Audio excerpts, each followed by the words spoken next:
Welcome to the Giga Life.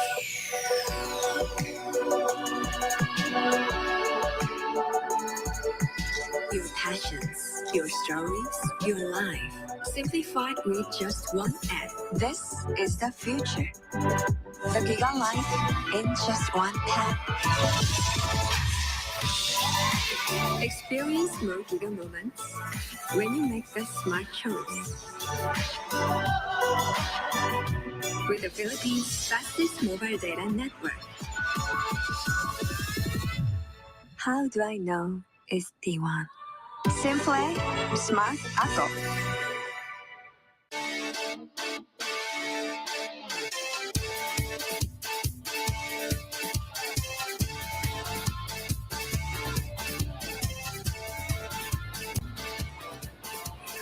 Hanggang ngayon po ay hindi pa rin mapawi ang ating ngiti at ang tuwa sa makasaysayang pagkapanalo ng ating pinagmamalaking golfer na si Yuka Saso. Kaya po ngayong araw ng ating kalayaan, balik tanaw tayo sa kabayanihan ng ating bagong kampyon. Magandang umaga po sa inyo lahat mga kapatid. Welcome muli sa Power and Play. Hatid sa inyo ng Big Boss Cement, Big Boss sa Tatag, Big Boss sa Tibay at ng Cherry Loom, ang yerong may aluminum powered by Smart. Magandang umaga po sa lahat ng ating mga tagapakinig sa Radyo 5 92.3 News FM, ang ating pong taxi squad. Magandang umaga sa inyong lahat na mga suki natin sa Radyo 5, yung mga security guard na nakikinig sa atin. Good morning sa inyo. And of course, lahat po ng nakatutok sa 1PH on Signal TV, Channel 1 po yan sa Signal TV. Good morning everyone! What a day! Araw po ng ating kalayaan. Happy Independence Day holiday! So I hope everybody is enjoying this day at staying home. At yung mga kailangang maghabol ng paglilinis ng sasakyan. Medyo gawin natin ngayong araw pong ito. Medyo pahinga ng konti. Tutok lang sa Power and Play. And of course, lahat po na nakatutok naman sa ating live stream via Facebook sa 1PH, Radyo 5 at Power and Play worldwide. Magandang umaga po. Good day to all wherever you may be. Ang dami po nating pag-uusapan ngayong araw na ito. Of course, patuloy po na tayo'y hangover sa pagkapanalo ni Yuka Saso sa US Women's Open. Mamaya po ating hihimayin yan kasama ng mga eksperto pagdating sa larangan ng golf. And of course, patuloy po ang NBA second round right now. Dalawa po ang laban. Yung third game ng Philadelphia at ng Atlanta, they are playing in Atlanta. At yung Suns Denver na maglalaro mamaya sa Denver, no? Kaya po tututukan din natin yan. But today, this morning, ang bumulaga sa ating balita ay ang pagkapanalo ng ating pinagmamalaki din teen prodigy ng tennis, walang iba kundi si Alex Ayala, kasama ng kanyang partner sa Roland Garros Juniors Championship Girls Doubles event, si Oksana Selekmeteva ng Russia, na kanina po ay nanalo laban sa top, yung nanalo po last year na Italian pair na si Lisa Pigato at si Eleonora Alvisi. Straight sets, minane ni Alex at ni Oksana, 6-2, 6-1 to barge into the finals ng Roland Garros, yung French Open Junior Championship sa doubles.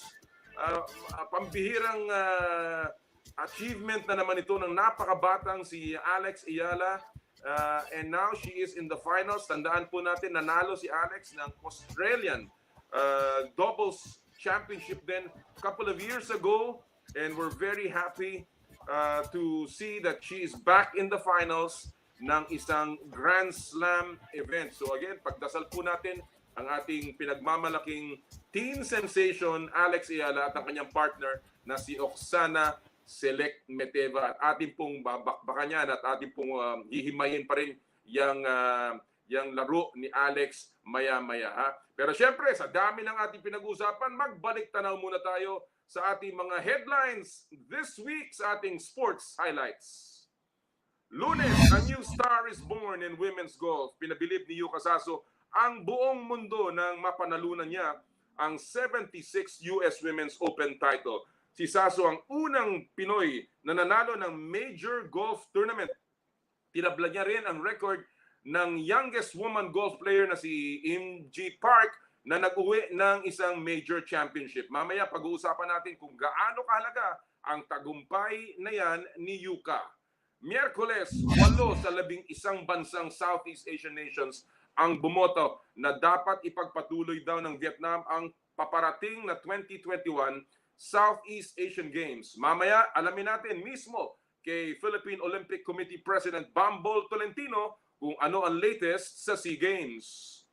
Huwebes, dumagdag si Ray Suerte sa mga hindi sinuwerte sa mga listahan ng Gilas Pilipinas players na tinamaan ng injury bug. Nauna si Matt Nieto na nagkaroon ng broken hand. Sinundan ni Dave Ildefonso na deep bone bruise sa paa naman ang sinapit. Ano kaya magiging epekto nito sa mga paparating na qualifying tournaments? Mamaya pag-uusapan natin yan sa Fast Take. At Huwebes din, pumasok sa semifinals ng French Open Juniors Doubles event si Alex Ayala at ang kanyang partner na si Oksana Selek-Meteva. Talakayan din natin yan sa Fast Take. Ang performance ni Alex sa French Open, kagaya na nabalita natin, nasa finals na po si Alex kasama si Oksana. At Biyernes sa balitang NBA, Utah Jazz lamang na ng 2-0 kontra sa Los Angeles Clippers sa Western Conference Semifinals. Habang ang Milwaukee Bucks naman sinungkit ang Game 3 para bawasan ang lamang ng Brooklyn Nets sa kanilang serye 2-1. Tumutok kayo sa ating NBA segment mamaya for everything NBA. Yan po ang ating sports highlights this week. Well, pinag-uusapan po natin ang mga balitang yan. Alam niyo po, ang isang naghahanap din ng balita ay ang collegiate sports. At recently, ang IATF po ay naglabas na ng direktiba o polisiya na nagbubukas ng mga gyms for non-contact sports, mga gyms po at mga fitness centers. Magandang balita yan dahil dahan-dahan na nagbubukas na ang ating ekonomiya at dahan-dahan na rin pong bumubukas ang mga palaruan po ng palakasan. Pero ang patuloy pong inaantabayanan ng maraming fans ng college sports ay kailan ba maglalaro muli ang mga collegiate leagues. Kaya po ang ating pupulsuhan, mga kapatid, ang ating pupulsuhan ngayong araw na to, dapat na bang ibalik o pagplanuhan ang pagbabalik ng collegiate sports? Ulitin ko po yan. Dapat na bang ibalik ang collegiate sports? Ngayon pong dahan-dahan ng binubuksan ang ating ekonomiya. Ang aking balita, of course, ang NCAA po, magkakaroon na sila ng kanilang season pero puro online. At ang balita po natin ay ang UAAP basketball season ay maaari daw po pong magsimula sa Pebrero sa susunod na taon. Kaya patuloy tayong mangungulila sa ating mga collegiate players. Pero kung gusto nyo po makipagtalakayan, sumama sa ating usapan, mag-text lamang sa aming hotline 0949-691-4956 o di kaya mag-post sa aming Facebook page sa 1PH, sa Radyo 5 at sa Power and Play. Yan po ang ating pupulsuhan at mamaya babasahin natin ang inyong mga opinion tungkol po dyan sa ating pinupulsuhan ngayong araw na ito. Alright, of course, mga kapatid, lagi sa ating pagsisimula, ang ating ipinapasok ang ating paboritong segment sa Power and Play. Ito po yung Fast Take, kung saan ang opinion ng inyong mga sports media, ang ating mga kapatid sa hanap buhay, ang mahalaga. Sila po na nasa likod ng mga balita tungkol sa sports. At ngayong araw pong ito, tayo'y masaya na ating po makakasama ang mga balik fast takers, very energetic and obviously very good writers mula po sa Spin.ph si Kate Reyes at mula naman sa Rappler si Delphine Joquino. Magandang umaga. Hi Kate. Good morning, Tom. Good morning. Thank you for joining us. And Delphine, Hi, Kuya Del. thank you so much Del for joining muli dito sa Fast Take. Thank you rin po. Good morning. Kate, alam mo, bago tayo magpunta doon sa ating mga issue, ang isa ring medyo nababaon sa balita dahil ang dami nang lumalabas. Si Marjeline Didal, of course, ang ating skateboarder who made it to the Olympics, of course, via the ranking na nakuha niya. With all this, and of course, Yuka gave us great news.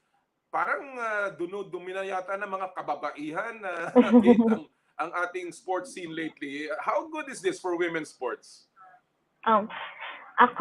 Yung listahan nga po natin ng 10 Olympians, parang hati yata yun, which is very unusual for Philippine sports kasi usually puro lalaki. Pero ngayon, nakakasabay yung Filipina women. So, it means a lot for Filipinos, for Filipinas na ipakita na kayang makipagsabayan din talaga ng mga kababaihan sa pampalakasan.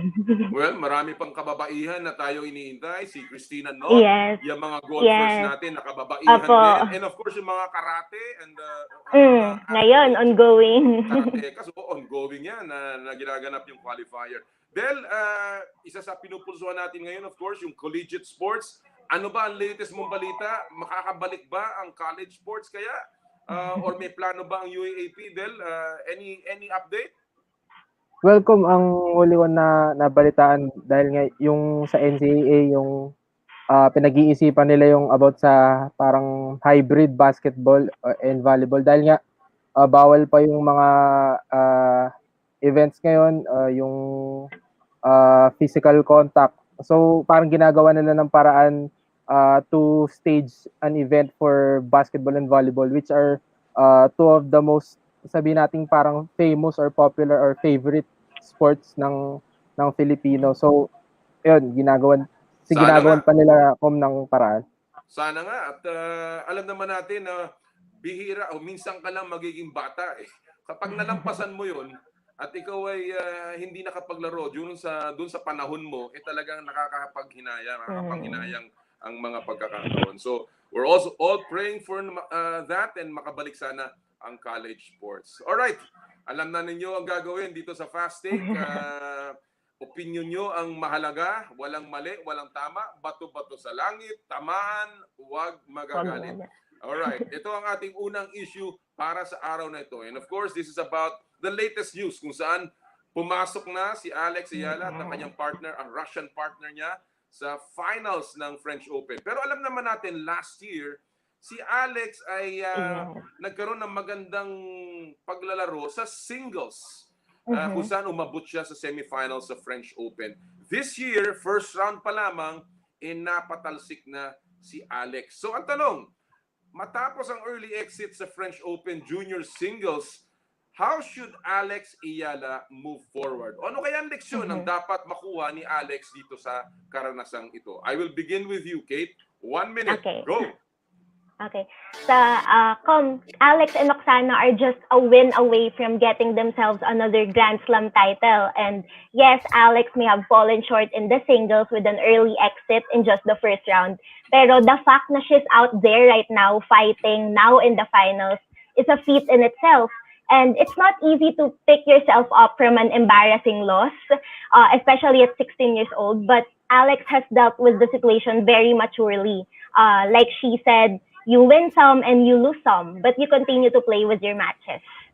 Yan. Well, nanggaling na mismo sa kanya yun. Talaga? Well, alam naman natin, fighter talaga si Alex. But yes. Again, I guess the question, is, does she start moving more towards doubles or patuloy ang kanyang pagkampanya dyan sa singles? Of course, everyone wants to see her succeed and we're all praying for that. Del, same question. Ngayong medyo na maagang napasibat si Alex sa French Open Junior Singles, paano kaya siya makaka-move forward dun sa pagkatalong iyon? Delphine, you have 1 minute. Go! Para sa akin, ang lesson na dapat matutunan ni Alex dito sa early exit niya sa singles play ay yung approach na never too high, never too low. So sa tennis kasi laging may upset eh. So si Alex na upset siya ng lower rank player. So for example, si Serena Williams she was seeking a 24th Grand Slam nitong French Open pero natalo siya in the 4th round by also by an up-and-coming player. So maraming surprises na pwedeng mangyari dito sa tennis tour. So kailangan lang niyang sumali sa mga tournaments, never get discouraged, at hasain pa yung kanyang skill para mag-improve siya ng mag-improve over time, and then eventually hopefully win a Grand Slam in the future. Well, tama yan. Alam naman natin sa sports, meron laging pagkapanalo, meron pagkatalo. In fact, today, kagabi, natalo si Rafael Nadal ni Novak Djokovic in the French Open semifinals. Na alam naman natin, hari ng clay. Si Rafael Nadal. No? So, ganun talaga. Sabi nga mo ni Kate, win some, lose some. All we want is Alex fighting out there, and I'm sure she will, para sa Grand Slam ng Junior Roland Garros Juniors doubles crown para sa Pilipinas. All right, let's go to our second fast take issue of the morning. Puntahan natin ang basketball. Alam natin na lately dumadami ang injuries ng lineup ng Gilas Pilipinas na ngayon ay naghahanda para sa mga qualifiers, yung FIBA Asia Cup qualifier na 1 week away, at of course yung Olympic qualifying tournament. Ang latest injury na minalas ay si Ray Suerte. No? So, ang tanong, kayo ba ay nababahala na dahil sa dami ng injury sa koponan ng Gilas Pilipinas? Del, I will begin with you. 1 minute, go! Nakakalungkot nga no itong sunod-sunod na injury sa ating national team. Pero sabi nga ni Coach Tab Baldwin, medyo maswerte na rin itong team natin na hindi pa mas marami yung na-injure na players.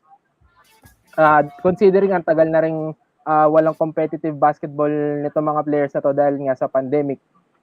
On the other hand, yung injuries ng mga players na to will pave the way for other guys to step up and mas mahasa sila in terms of leadership and how to handle themselves against older and more experienced opponents sa international scene. So hopefully when it comes to the tournaments, wala nang magtamo pa ng injuries sa ating mga national team players. Alright. Well, alam mo, napupuna ko dito sa pandemya talaga. Ang dami-daming nagkakaroon ng kapansanan, no? Including sa NBA. And again, that's because of the lack of time playing. Mobility. Yes. At saka yung papahinga, no? Alright, Kate, same question.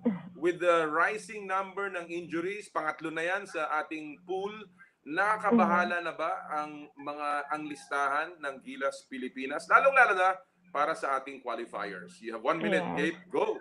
Okay.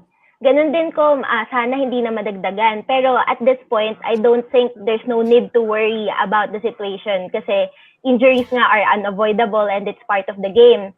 In fact, si Coach Tab, sinabi niya na he's eyeing for replacement. I think si JD and si Jordan ang ina-eye niya for replacement kay Suerte.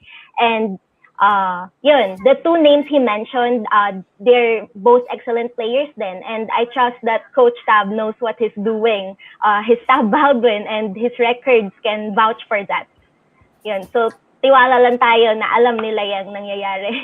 Alright. Well, sabi nga ni Coach Tab, next man up. And that's the beauty of a program. That's the beauty of a pool na meron kang mahuhugot. Of course, iba-iba ang kalidad ng mga player at malaking kawalan si Ray Suerte because he's not only a terrific shooter, gunner, but he's also a terrific leader. Kaya sayang.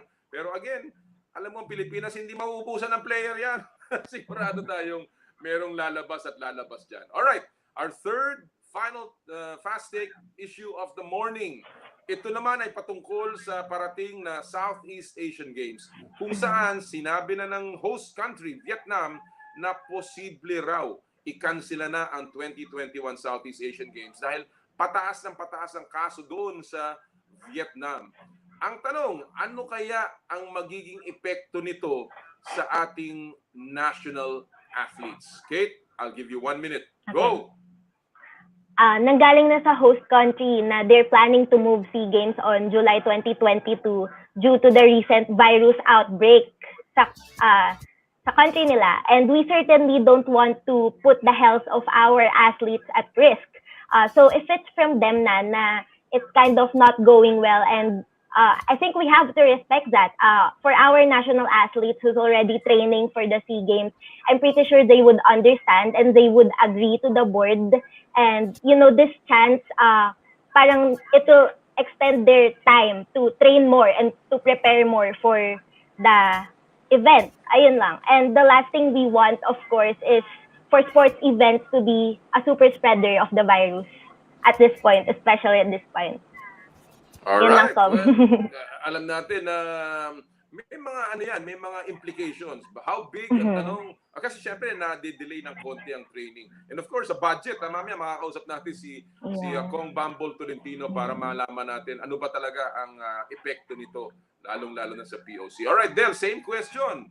Ano kaya magiging epekto ng pagkansela ng host country Vietnam ng 2021 Southeast Asian Games sa ating mga national athletes? 1 minute. Go, Del.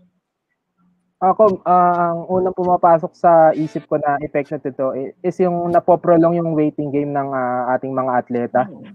Siyempre, yung mga atleta natin, naghahanda na yan at nakaset na yung focus nila na magko-compete sila this 2021. Maaring maapektuhan yung yung physical and mental preparation. Idagdag na din natin dito yung anxiety ng uncertainty kung matutuloy ba o hindi yung SEA Games as scheduled.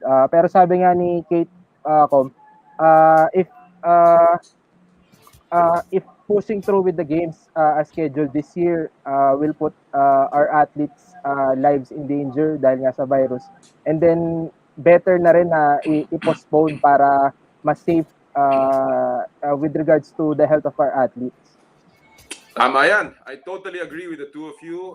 Huwag nating ilagay sa alanganin ng ating mga atleta. Tayo ang defending champion. Tandaan natin yan pagpunta sa Vietnam. And bagamat alam naman natin laging liyamado ang host country, mas mabuti nang magkaroon tayo ng konting panahon para mapaghandaan ito. Alam natin na tayo ang isang bansa na napakatagal ang naging lockdown. Kaya I think this will augur well, lalong-lalo na for amateur sports na hindi talaga makapag-training. So hopefully, this will give us a little more time to prepare. But again, we will find out kung ano magiging desisyon dito ng SEA Games Organizing Committee. Alright, maraming salamat Kate Reyes and Delphine Diokino for joining us sa Fast Take. Huwag kayong magsasawa, ha?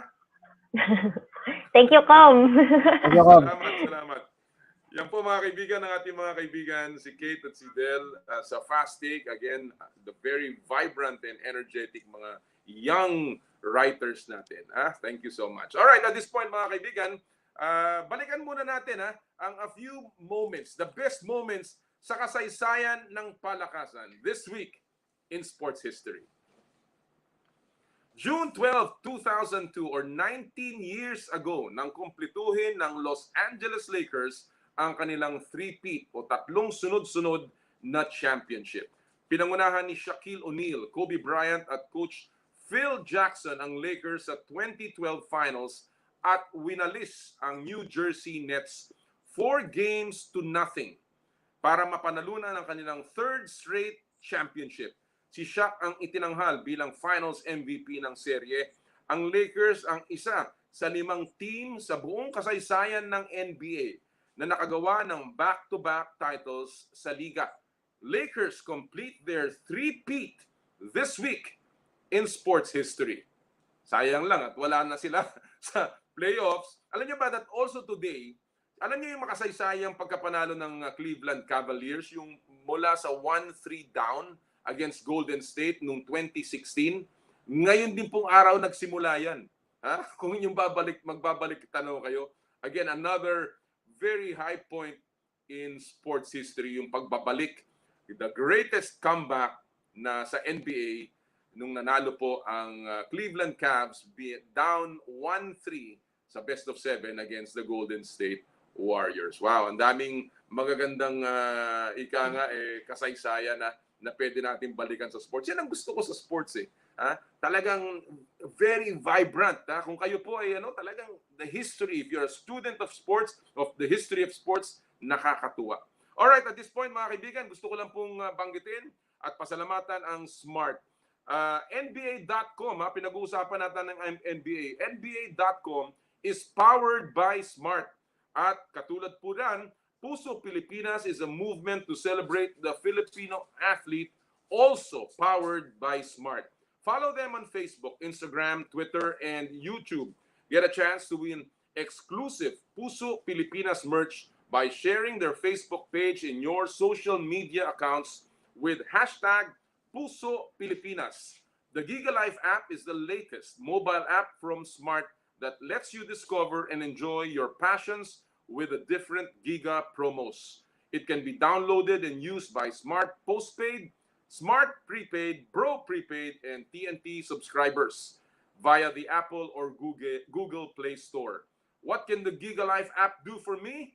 Well, check your balance, monitor your current subscription, top up using debit credit card, subscribe to the latest Giga promos, monitor your data consumption, auto-detect your mobile number when you are connected to Smart Network one-tap subscription to the most popular offer, Giga Video 99. Yan po mula sa Smart. Live Smart, Powered by Smart po ang Power and Play. Alright, tuloy-tuloy po tayo mamaya. Marami tayong makakausap, pati si Lakay, Danny I, the Demolition Man at ang kanyang mga anak.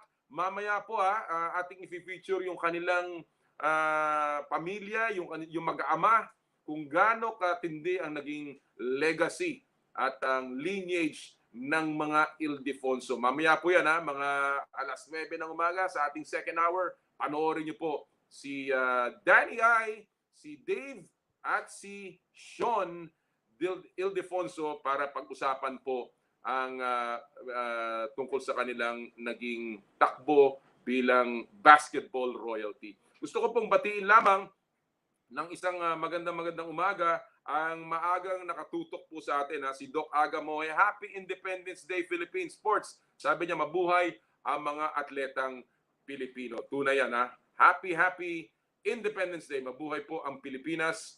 Pagpatuloy po natin ipagmalaki ang ating bansa. We will take a quick break sa aming pagbabalik. Ating pong hihimayin ang pagkapanalo ni Yuka Saso sa US Women's Open kasama ng ating mga espesyal na mga guests. Ito po ang Power and Play. Hatid sa inyo ng Big Boss Cement at ng Cherry Loom.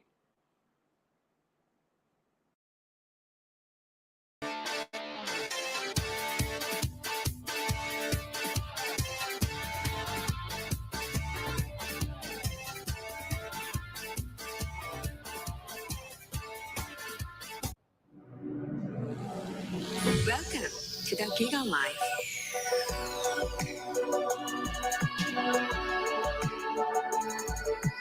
Your passions, your stories, your life, simplified with just one app. This is the future.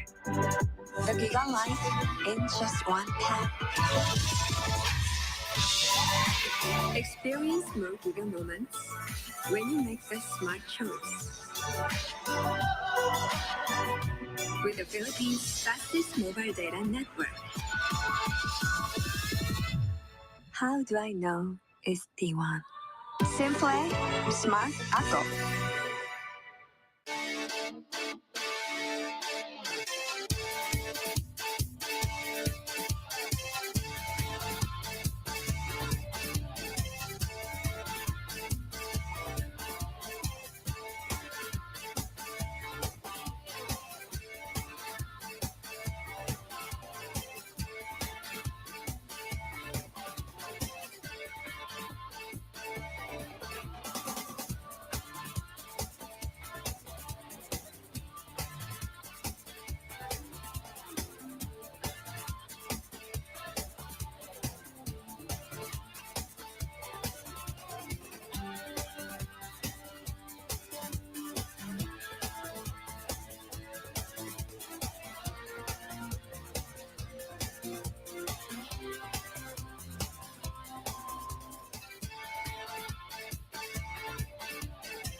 Welcome to the Giga Life.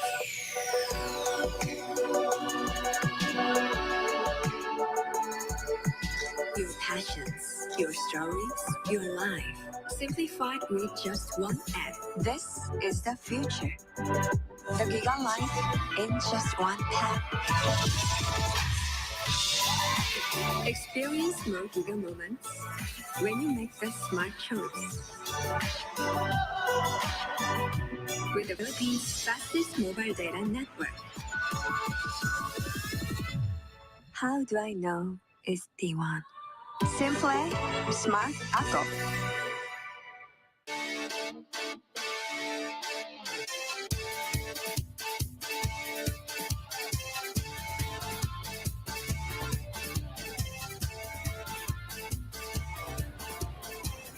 Nagbabalik po ang Power and Play. Doon po sa mga nakatutok, nag-aabang ng balita tungkol sa NBA, yung second round ng playoffs. Sa kasalukuyan, lumalamang po ang Philadelphia 76ers laban sa Atlanta Hawks in Game 3. Doon po nilalaro sa Atlanta. 48-39, nangangalahati na po ang second quarter. Lamang po ang Philadelphia. Yung Philadelphia ko. Philadelphia up by 9. Abangan niyo po yan. Magandang laban yan. Mamaya ang laban ng Nuggets at Suns. Gusto makabalik ng Denver dyan sa laban na yan. Alright, alam naman po natin na ang pinagmamalaki, ang pinag-uusapan ngayon na napakainit ay ang pagkapanalo po ni Yuka Saso last week doon po sa 76 US Women's Open. Ngayon po ay ating hihimayin ang pagkapanalong yan at tayo po ay mapalad na makakasama natin ngayon. Nako, talaga namang yung mga nakakaalam. Real golf talk po sa Power and Play. We are very happy and fortunate to have with us today the first Filipina to win in the LPGA Tour. Si Jennifer Rosales, yung pong coach ng ni Yuka Saso sa ICTSI, si Coach Joel Althea III, at ang editor ng Perfect Drive PH, si Mr. Adrian Flores. First of all, I'd like to welcome you, J-Ro. Thank you so much for making time to join us sa Power and Play, Jennifer.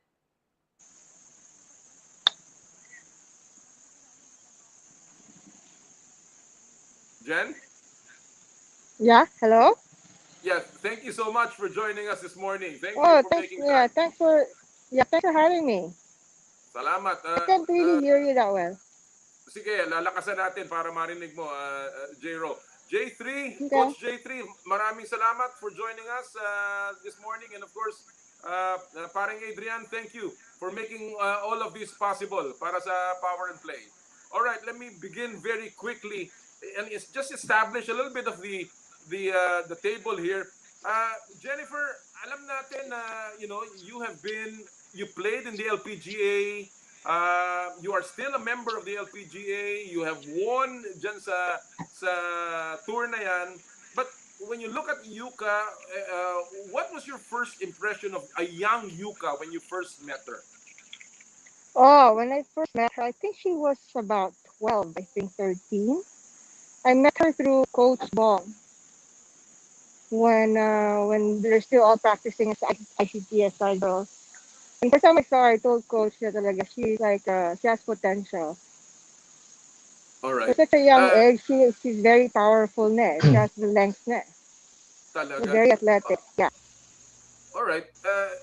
Coach J3, kailan mo hinawakan si Yuka and what did you like in her game, Coach J3? Well, I think I started working with Yuka mga around 2013, 2014, no? So, yun nga, same yung nakita namin ni Jen. I think I saw yung advantages sa distance. She was hitting it really far, like compared to her other competitors, no? Iba talaga yung lakas and yung quality nung patama niya when she hits it, no? And even up to now, Coach Joel, you are still handling Yuka. I understand na even during the US Open, she was texting you. Totoo ba yan? Yes, I still work with her. Medyo nag full time ako sa kanya when she turned pro, no? So we do mostly online lang, online lessons. Tapos she sends me her numbers, yung trackman numbers niya and videos. Tapos from there, we just try to fix kung anong pwedeng maayos. All right. Well, very interesting because obviously, Jen, it's very important to have a coach, and especially in a tournament like that. And right now, Yuka is probably going to be the target. Ngayon, nananalo na siya sa US Women's Open, Jen. I'm sorry? I couldn't hear you. Do you think now that Yuka has won the US Women's Open, she now becomes a target by all of the players, and obviously she will need to hone up her skills even more? Medyo nawala ng konti yung ating connection kay Jen. I think she's out in the course, but let's try to get her back. But in the meantime, Adrian, matagal mo nang sinundan si Yuka. Anong nakita mo mga traits ni Yuka that you saw na will destine her to greatness? Good morning, Kama. Good morning, J3. Good morning. Tama yung sinabi ni J3, kahit noon pa, napakalakas pumalo ni Yuka. Yung length niya was very very odd for a lady kasi she was eating it long. Alam mo, ang sabi nga ng mga tao noon she can compete with the guys because of her length. So, I think yun yung naging puhunan niya to begin with. Tapos, yan, dahil nga kila J3, yung other aspects of her game, na-hone, na-polish, especially yung maturity, as you saw dun sa last round. Coach, alam natin yung lakas ni Yuka, but are you also, are there aspects of her game na nakita mo has really developed and helped her in her campaigns professionals? I think the biggest change or biggest improvement na nahalata ko, especially last week, was her mental game, yung mental side niya. Kasi nga, medyo bata pa yan si Yuka. She's only 19. Siyempre, kumbaga yung experience sa ganyang level, medyo, nung start nung pag-turn pro niya, hindi pa ganun ka-refined, no? Pero last week, nakita ko yung maturity niya, especially nung last round, nung final round. Medyo shaky yung start, first 3 holes, 2 double bogey agad. Pero yun nga, inano ko naman sa kanya, pinag-usapan namin yun before nung final round. Nag-chat kami nung gabi before ng final round. Sabi ko, medyo may idea ka na kung ano nangyayari pagka ganyan, na in contention ka sa mga big events. I think kaya mo na i-handle yan ngayon. Yun, buti naka-recover with the help of her caddy, syempre. Medyo napakalma siya after nung 2 double bogey niya. Oo. Alam natin, Adrian, kung gaano kahirap yung US Women's Open, and I'm glad that J-Ro is here. Jen, I want to ask you this. You've played in the US Women's Open. You finished tied for 4th there. A terrific performance back in 2004. You've played in the majors. How demanding is it to play in the US Women's Open? It's very demanding. It's more like a shot maker sport. Every hole, you have to think of how you're going to approach it there. USGA, they're very smart at placing the tee boxes. You can have 4 different tee boxes on one hole. They can make it a par 4, they can make it reachable. So they mix and match it. So you really have to be prepared mentally. It's a different feeling when you're serious. And when you looked at the Olympic Club, have you played in the Olympic Club, Jen? No, I haven't played. I haven't played in the Olympic Club. All right, no, I haven't. I haven't seen the course. But when you saw the course Olympic Club, did you think that it was a perfect match for Yuka, or did you think that her length would, may have a little bit of a problem unless she controls it? What did you think about that? You know what? I have no idea how long they played the Olympic. I have no idea how long it's the course and how it's set up. I cannot give you. I really don't know. I haven't really watched. I just watched like the playoff lang. I have no idea how the course was set up. Oo. Now, I want to ask you also, J-Ro. You've played and sabi nga ni Coach J3, the mental toughness is something that he was very happy to see with Yuka. When you and tell us, describe this to many of the golfers and the non-golfers. When you hit back-to-back double bogeys in a tournament, how much of a mental challenge is that and pressure on a golfer? Actually, that's a beautiful play the US Open. You can have a really bad start in the beginning, but if you can maintain your composure, and because in the US Open courses, you barely make birdies.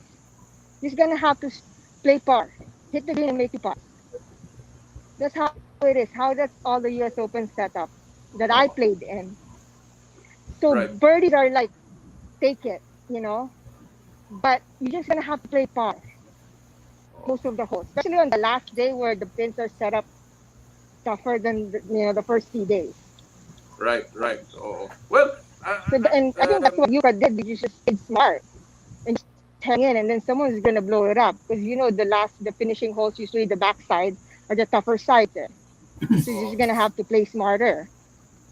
And that's exactly what happened. Lexi Thompson blew away her lead, a 5 to 6 shot lead, at nakabalik nga si Yuka Saso. Adrian, there was a time you were telling me about yung problema ni Yuka about certain one round na nawawala siya sa focus.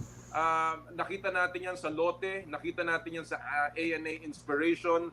She played well for the first 2 rounds, and then all of a sudden she loses focus.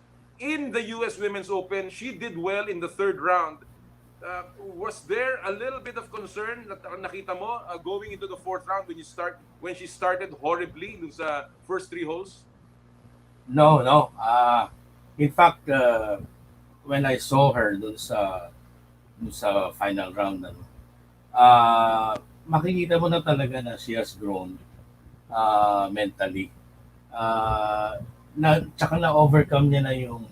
Kasi before, meron siyang may napansin lang ako. I don't know if everybody will agree.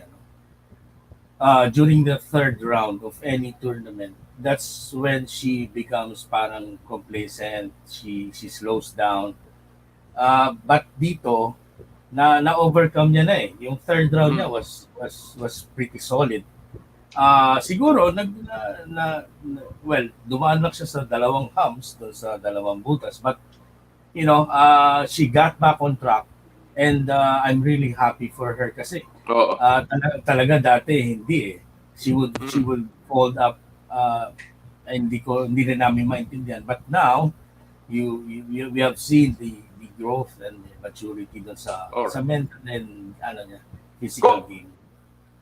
Coach J3, yung mental toughness. But when you watched her noong round 4 and yung kanyang first 3 holes, well, to me, she looked a little bit tight. Anong nakita mo? Was she trying to do too much considering that unang-una, she was in the last flight? Pangalawa, she was playing with a long hitter katulad ni Lexi Thompson? Well, I think normal lang naman yun na maging tight, especially sa mga ganyang big events like normal yan with all players na syempre kakabahan ka. Ang mga great players, mga winners, mas mabilis nilang nakokontrol yung ganyang kaba and yung nerves sa laro, I wouldn't say kaba. I wouldn't say na kinabahan siya because sa ka-flight niya. I think it's more on yung pwedeng mangyari sa kanya pag manalo siya ng US Open. I think yun yung medyo mabigat na iniisip niya. Kasi 5 years na exemption yan, hindi mo na kailangan mag-Q school. So, yun yung yung pinag-usapan namin. Kaya maririnig niya parati sa mga interviews niya, di ba? Is just trust the process. Trust yung routine mo. Under pressure, if matibay yung routine mo sa laro, yun ang magdadala sa'yo sa panalo eh. So yun yung inuulit-ulit ko sa kanya every time. Actually, I saw that in the first 3 holes. Alam naman natin ng golfer, and J-Ro, you know this, na a golfer has a certain routine. You do certain, before you make a shot, merong routine, even in putting. But I noticed it na medyo nawala siya sa kanyang routine after she committed that first double bogey on the second. Um, again, Coach, did you give that, those tips? Ano yung mga tips na binigay mo sa kanya just before she entered the fourth round? Ayun, mas ano lang, mas maging careful kasi ang tendency niyan ni Yuka pagka medyo under pressure, bumibilis eh. Bumibilis yung routine niya. If na-observe nyo, ganun yung nangyayari sa kanya. Nagiging tight. Parang let's say, instead of 10 seconds yung free shot, nagiging pang 6 or 7. So, yun yung niremind ko sa kanya na mas maging patient. Pag medyo na-bogey ka, na-double bogey ka, tuloy pa rin sa routine mo. Wag mong iwanan yung routine mo kasi yun yung nagdala sa sa posisyon na yan eh. Antayin mo lang, may magkakamali diyan. Yun, ganun naman hopefully ganun yung nangyari ng last round. Talagang pinagsagaan yung round. All right. Jen, there were two factors obviously that brought Yuka's victory aside from her terrific mental strength, her game. It was also the collapse of the leader, Lexi Thompson. She just bogey the last 3 holes. She was up 5 strokes going into the back 9. She double bogeys the 11th, bogeys the 16th, 17th, and 18th. And again, that collapse is being likened to the collapse of Greg Norman many years ago sa Masters. Were you shocked at that situation ni Lexi Thompson, Jen? Am I shocked? It happened. Were you to the best surprised with of that? us, you know? With that, yeah? It just happens. It's things that you cannot control. It just happens. It wasn't meant for her. This is it. It happens to all the players. Come on, in any sport. Is that something too hard? Is it something hard to shake off going into your next tournament? It is, yeah, because it's the Open. You had it in your hands, and then you didn't just finish strong. You didn't finish the job. So it will take a while, but we're all professionals here. We move on. There's another tournament, the next one, and the next one. That's all you can do. We cannot dwell on the past. Oh. And Adrian, alam natin na in the playoffs, nakatagpo ni Yuka si Hataoka Nasa, na alam naman natin na napakagaling. She's also a veteran. Were you concerned at that point? Were you already confident na kayang talunin ni Yuka si Nasa at that point? Oo. Without a doubt. Yung kasi yung momentum niya nandiyan na eh. 'Di ba? Going to the playoffs. She had that confidence na talaga even before nag-start yung kwan. So, talagang kwan lang eh. Siguro yung breaks lang ang nangyari dun sa first hole. Pero sabi ko, hindi. Kayang-kaya niya na ito. Kayang-kaya.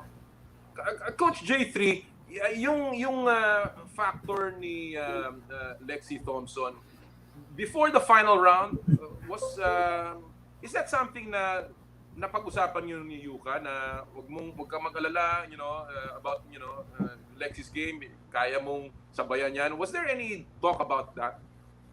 Wala, hindi namin pinag-uusapan yan ng mga flightmates, no? Yan eh, ang mindset naman yun ni Yuka when playing, ang fino-focus niya is yung game niya. Hindi mo kailangan bantayan yung mga kalaban mo eh. Mahirap kasi pag iisipin mo pa kung anong ginagawa nila. So, hindi namin napag-uusapan yung mga flightmates. All right. Let's move forward, I guess. Jen, this was a big victory for Yuka, obviously. It's a major victory. What do you think is the effect of this on Yuka moving forward sa kanyang career? Confidence, of course. I just hope she keeps grounded and work even harder now. That's all I can advise her. All right. And Coach, what would you like to see moving forward kay Yuka in her game? What do you want to see her improve sa kanyang laro? Improve? More siguro... More on sa putting. Putting ang medyo nakikita kong very big for room for improvement because I track her stats. She sends me her stats every tournament. Yun yung medyo may malaking room for improvement, yung putting niya. Okay. Working hard, I think it's not really a problem for her. Like right after the tournament, after nung mga ano niya, nung mga interviews, she messaged me, nag-thank you, and she said, Coach, let's go back to work. Yun kagad eh. Wow, ang galing. Yun agad ang ano, yun kagad ang message niya. So sabi ko, sige, enjoy mo muna yan. Next week, trabaho na ulit. Alam ko that she also told you what her caddy told her, but I will not ask you that dahil pinangako ko kay Adrian yan na i-reserve natin yan for a surprise article that will be written. But Adrian, let me ask you about Yuka, and I guess as a parting question here, may mga usap-usapan that she has to choose whether she will remain Filipino or Japanese when she makes it to 22. Ano ang tingin mo mangyayari dito, Adrian, na tinutukan mo rin yung career ni Yuka? And of course, you know Masa, the father of Yuka, and the mom of Yuka as well. Nako, napakahirap naman yung tanong na yan. Saka medyo controversial yan sa ngayon. I think, pag nandyan na, I think they will decide. But for now, sana, wag na muna nilang isipin yung Pero I think, Yuka kasi dito na yan lumaki eh. Sa Pilipinas na yan lumaki. Kaya, I'm pretty sure na kung sa puso lang, pipiliin niya ang Pilipinas kesa sa Japan. Teka, kung may final question lang ako, kay Jero at kay J3. Jero, J3, dahil dito sa victory ni Yuka, I'm sure the surge of playing when it comes to ladies golf will be nasa upsurge what can you now advise to these mga bata na babae na gusto na mag-golf because of Yuka's victory? Siguro natin kay J-Ro. I wish I could encourage more girls to play golf and to inspire more, our future golfers. And golf kasi is such a long process. You have to be patient and trust it. It's a very, very long process. It's not like you just pick it up just like that, Right. It will take so much time, so much discipline, so much determination that you're going to have to sacrifice as well. A lot of sacrifice comes into play.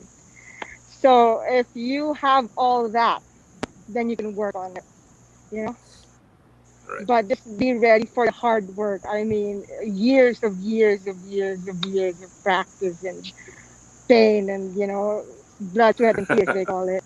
It is. All right. It's a lot of work. Coach? For me, yung mga magsa-start, I think, especially for yung mga kids, no? First, they have to first enjoy the game, no? Learn to love the game first. Kasi mahirap yung iba na pipilitan para maglaro ng golf, no? Like ako, na-observe ko yan, ang dami kong junior students.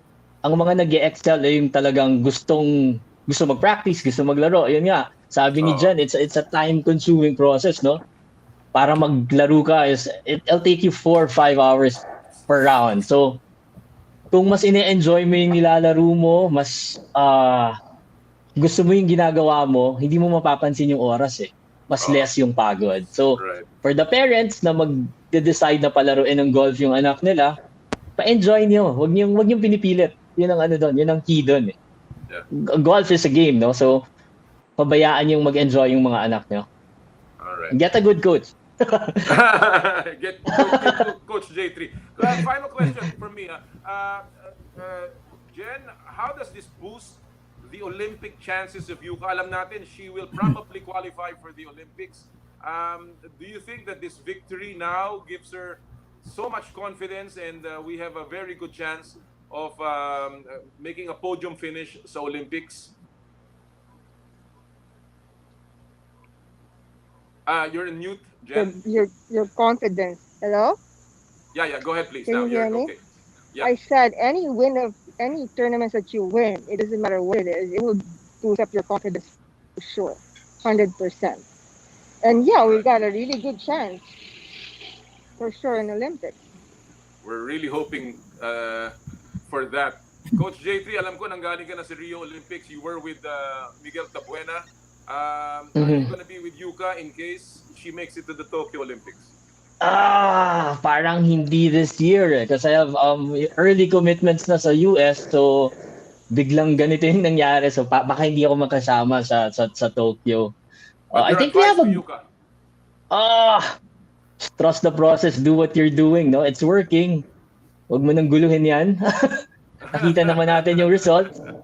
Kasi yung Olympic gold naman, usually we get good hopefully we get good breaks for that week, no? Ganun lang naman ang golf eh.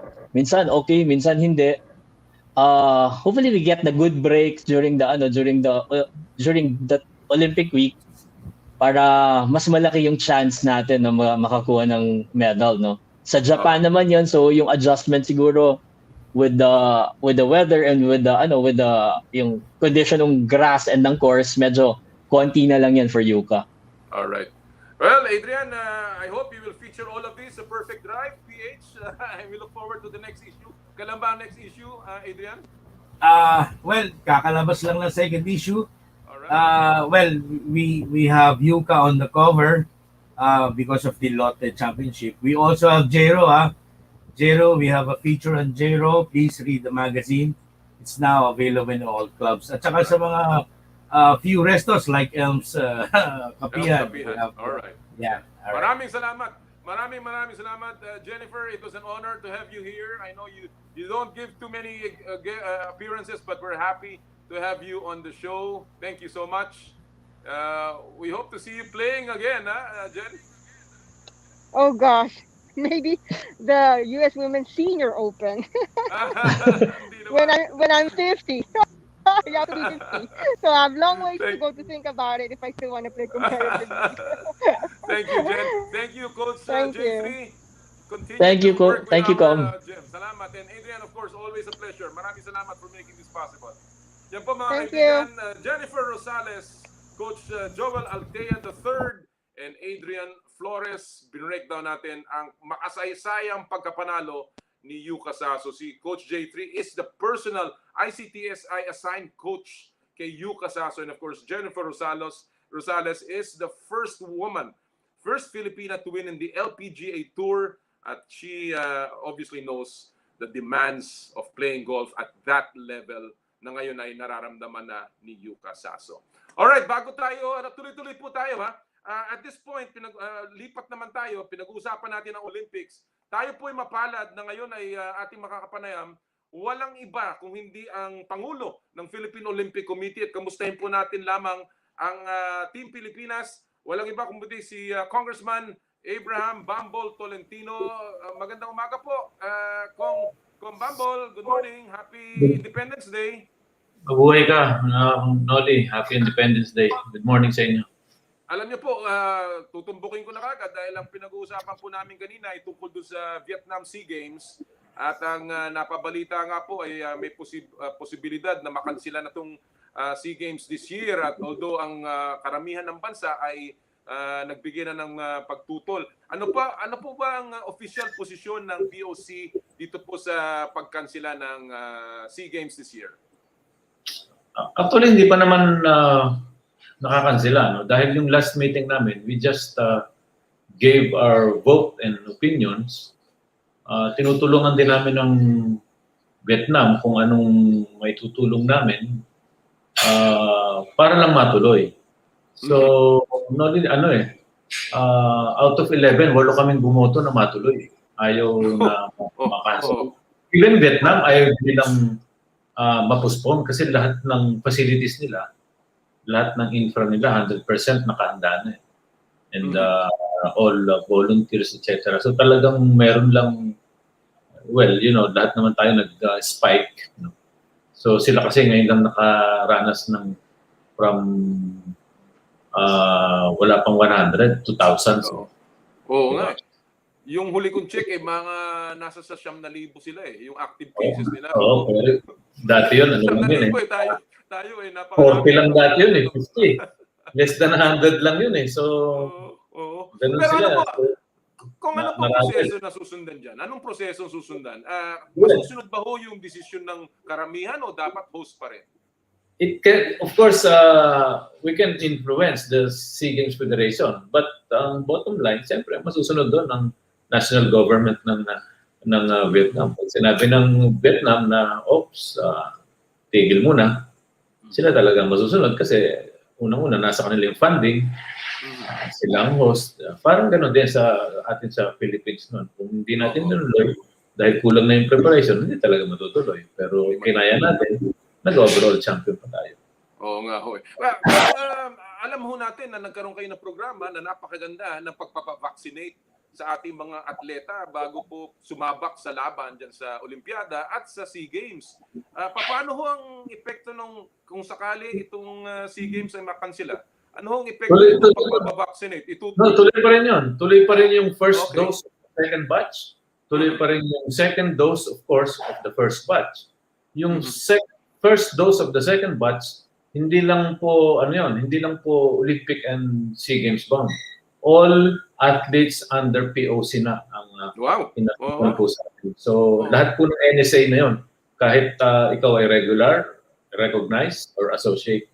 So, lahat na doon po, sina Arnis, obstacle, lahat ng hindi po kasama basta nasa pool at saka nasa list po ng POC. In case kung makancel ang SEA Games this year, uulitin na naman ninyo yan next year. Ganun ba ho yan? Yun po ang pagdidesisyonan sa next meeting namin sa June 24. Kung talagang totally postpone, then what date? Is it next year or is it on other years? Di ba? No. Cycle po yun. Oo nga eh. At saka medyo siyempre magastos din dahil alam naman natin itong mga vaccination hindi naman to may mga binibili din naman ng pamahalaan. Ano ho ang rason kung bakit tayo tumututol na wag yung pagkansela? Ito ba ho sa tingin nyo hindi makakabuti para sa ating mga atleta kaya ho tayo medyo mas gusto nating ituloy na ang SEA Games this year? Halos marami kaming bansa na gustong ituloy. Unang-una naka-prepare na may momentum na. Lalo na tayo galing from defending champion tayo, overall champion. So high spirit pa rin yung mga atleta natin. Bukod sa bakuna, hindi yun. Una, ang isa pang consensus namin, may budget na eh. Halos lahat ng bansa may budget na for this year. Correct. So kung sayang naman yung pinagplanuhan din ng gobyerno na kung mapupuspon, so ano mangyayari sa budget? Baka isoli po lahat namin sa National Treasury. So panibago na namang request for whatever, kung next year or kung anong taon man. Isa pa nga yung spirit ng atleta natin eh. Di ba? Yung kasiglahan nila, eto na eh. Halos lahat nag-training na. Medyo kahit na kung tayo ng konti, yung ibang bansa, halos lahat nagte-training na.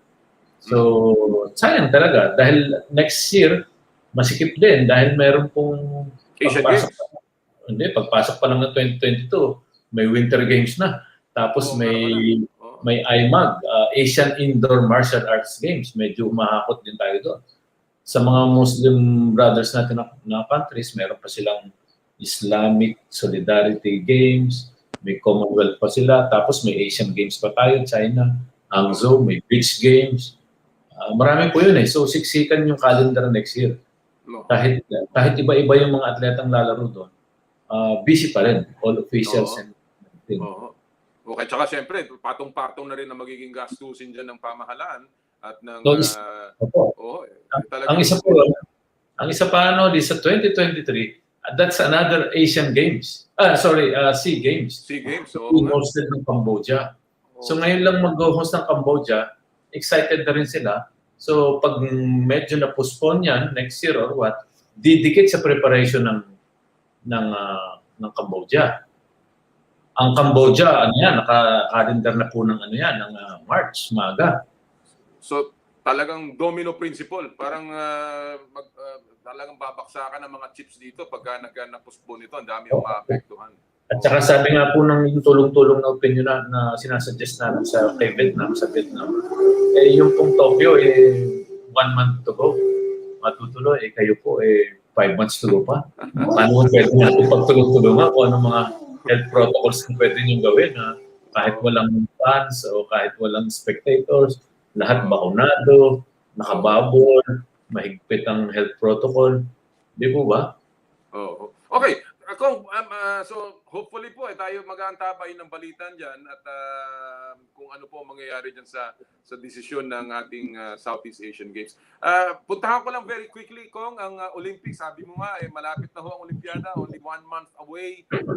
Meron na po tayong 10 atleta na nag-qualify at mukhang madadagdagan pa yan. Sino po ang ating napipintong maidadagdag pa diyan? Kanoli, sino po yung pang-10 natin? Ay, Dahil, hindi pa ko si Didal, ang ating nakuha. Pwede po natin sabihin si Marcelin, pero kanina pong 6:30, may natanggap na po kaming email. Kayo po ang kauna-unahang nasabihan ko ngayon na announcement. May natanggap na po kaming email kanina 6:30.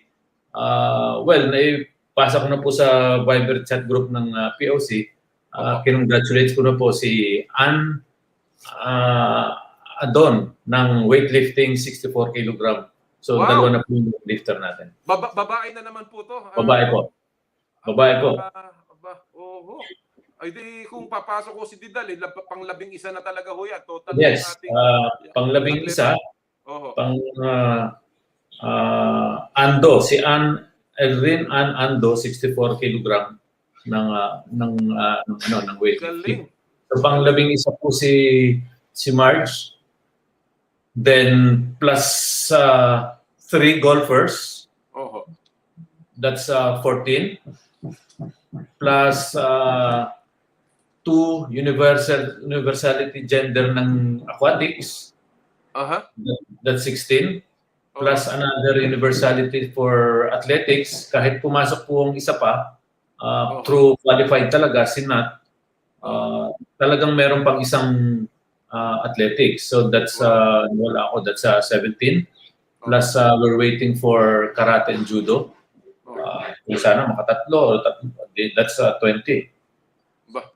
So meron pa tayong triathlon, isa pa, and baka archery. Yun lang po binabantayan natin. So baka umabot po ng 20. Napakagandang balita yan mga kaibigan na nag-announce po si Congressman Bambol na pumasok na po ang isa nating weightlifter sa Olympiada dun sa isa na namang naidagdag sa listahan. Obviously lumalaki ang tsansa nating magkamedalya sa Olympics with all of this, and of course yung pagkapanalo po ni Yuka Saso, ano po ang reaction niyo diyan, and of course yung sa tingin niyo makakatulong para sa pag-boost ng ating moral patungo sa Tokyo? Malaki ang chance po ni Yuka doon. Alam ko rin nalaroan na niya yun. Paglalaroan ng golpata, baka nalaroan na niya yun. Kasi lagi naman siyang nasa Japan. Hindi ko naman alam kung ilan, pero definitely nalaroan niya yun. Yung course na yun. Bukod doon, yung advantage pa niya dahil mahirap na rin magsalita. Parang yung nakakalaban niya sa US, yun din na tayo makakalaban niya. At saka yung ibang mga nakatakbo na dyan, yung mga Koreano, and of course, yung mga Chinese. Exactly. Kong, before I let you go, of course, maraming nagtatanong din, meron ba hong naidagdag pa baliban sa batas na insentibo para sa ating mga atleta kapag nanalo po sa Olympics? Meron ba hong inalalaan ng POC, ang mga sponsors ng POC, kung just in case po, at incentives para sa ating mga athletes?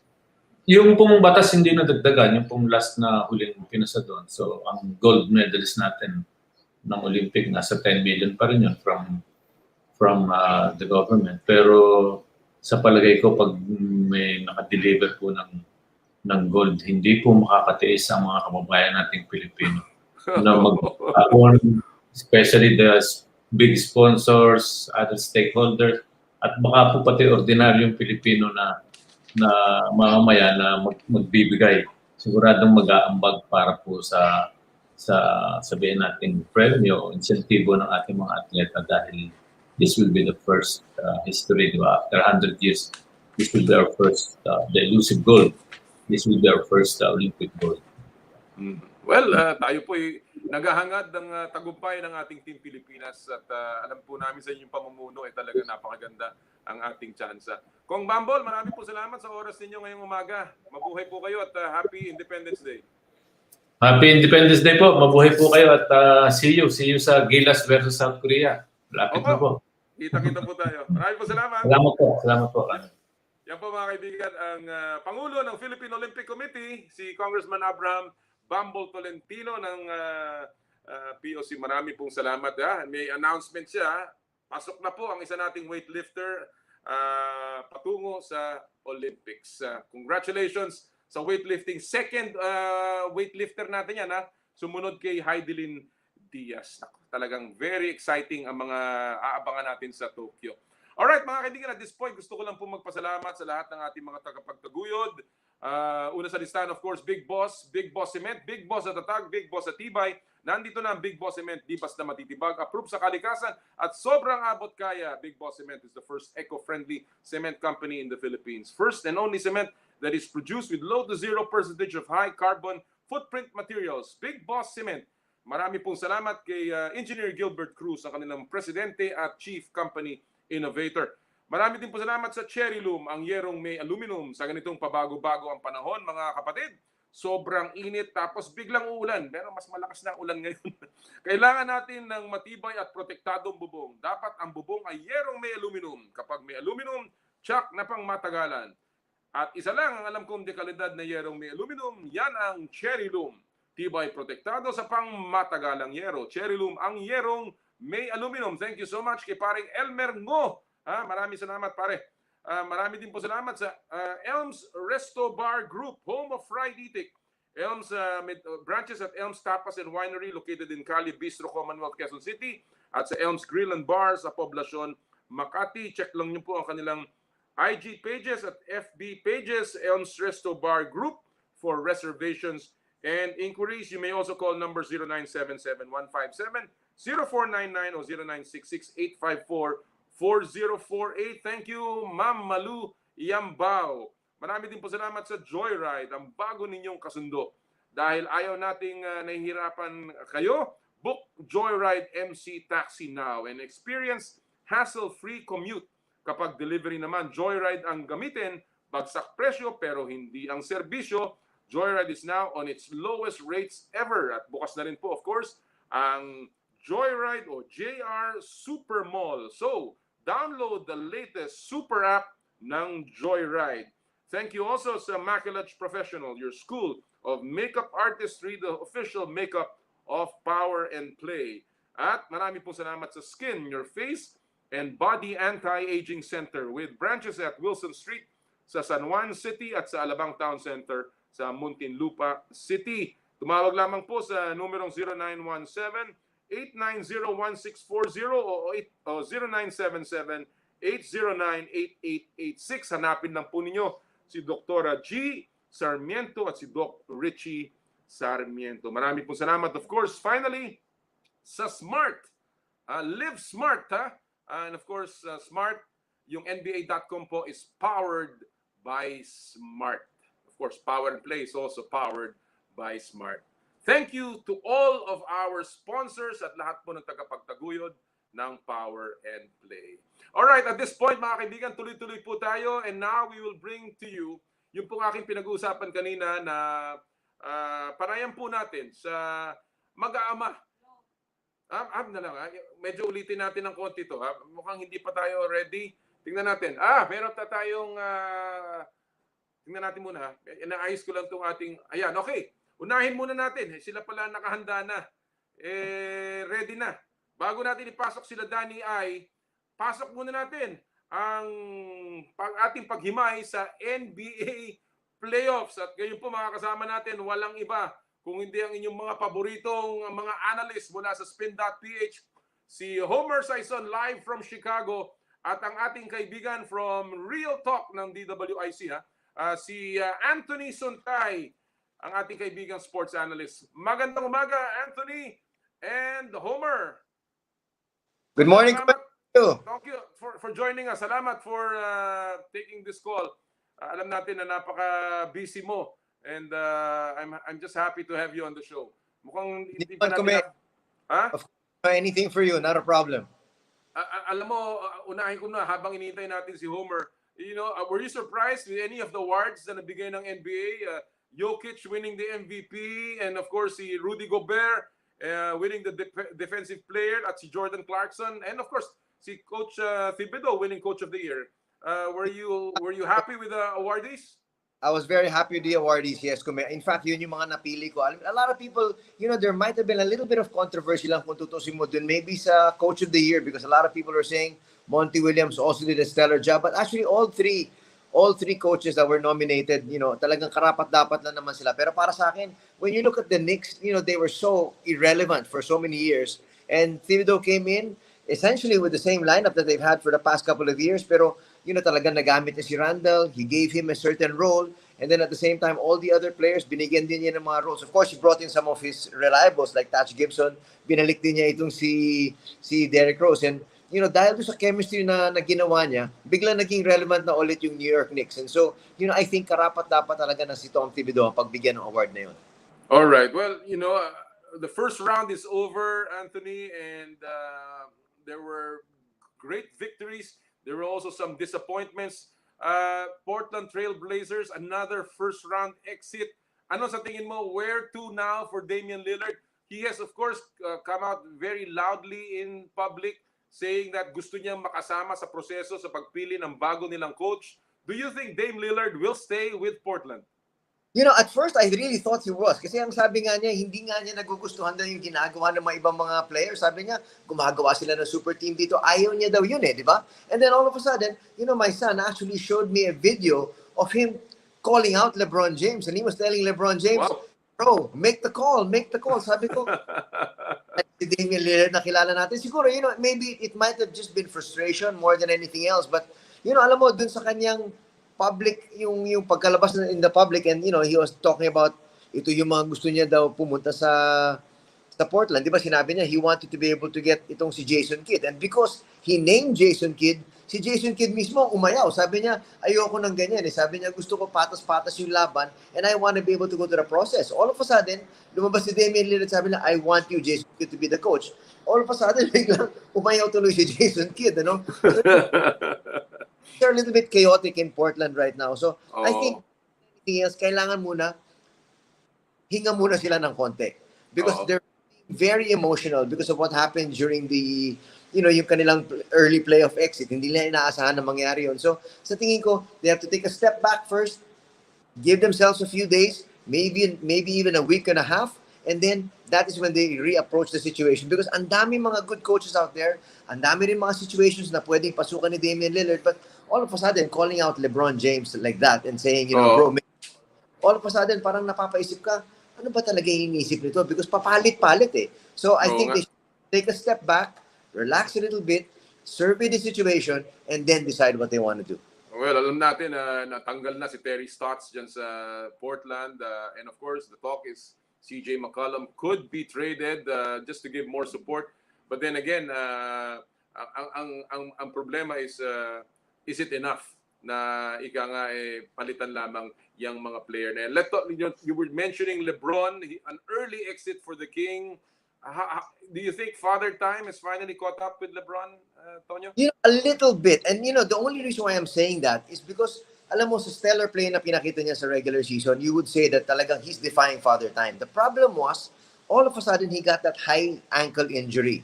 Now, that is where you can see na talagang yung edad niya nagpapakita. Because when he was much younger, an ankle injury such as that, makakabalik siya after about a week or two. But because he is definitely getting older, his body's not reacting and healing as quickly as he would want it to be. Ang tagal niya nawala, isipin mo. And actually, when you saw him move during the playoffs, iba na rin yung kanyang galaw. And that's not literally Father Time catching up with his game. But it's actually Father Time catching up with the injury, and the injury was not able to heal properly. So I think, you know, come next season, makikita natin, lalakas na naman ulit siya. But, you know, the main story really of the playoffs, you know, Nolly, I'm not a Los Angeles Lakers fans. One of the Los Angeles Lakers fans of the Philippines. Pero alam naman natin sa Pilipinas, sila talaga yung pinakasikat.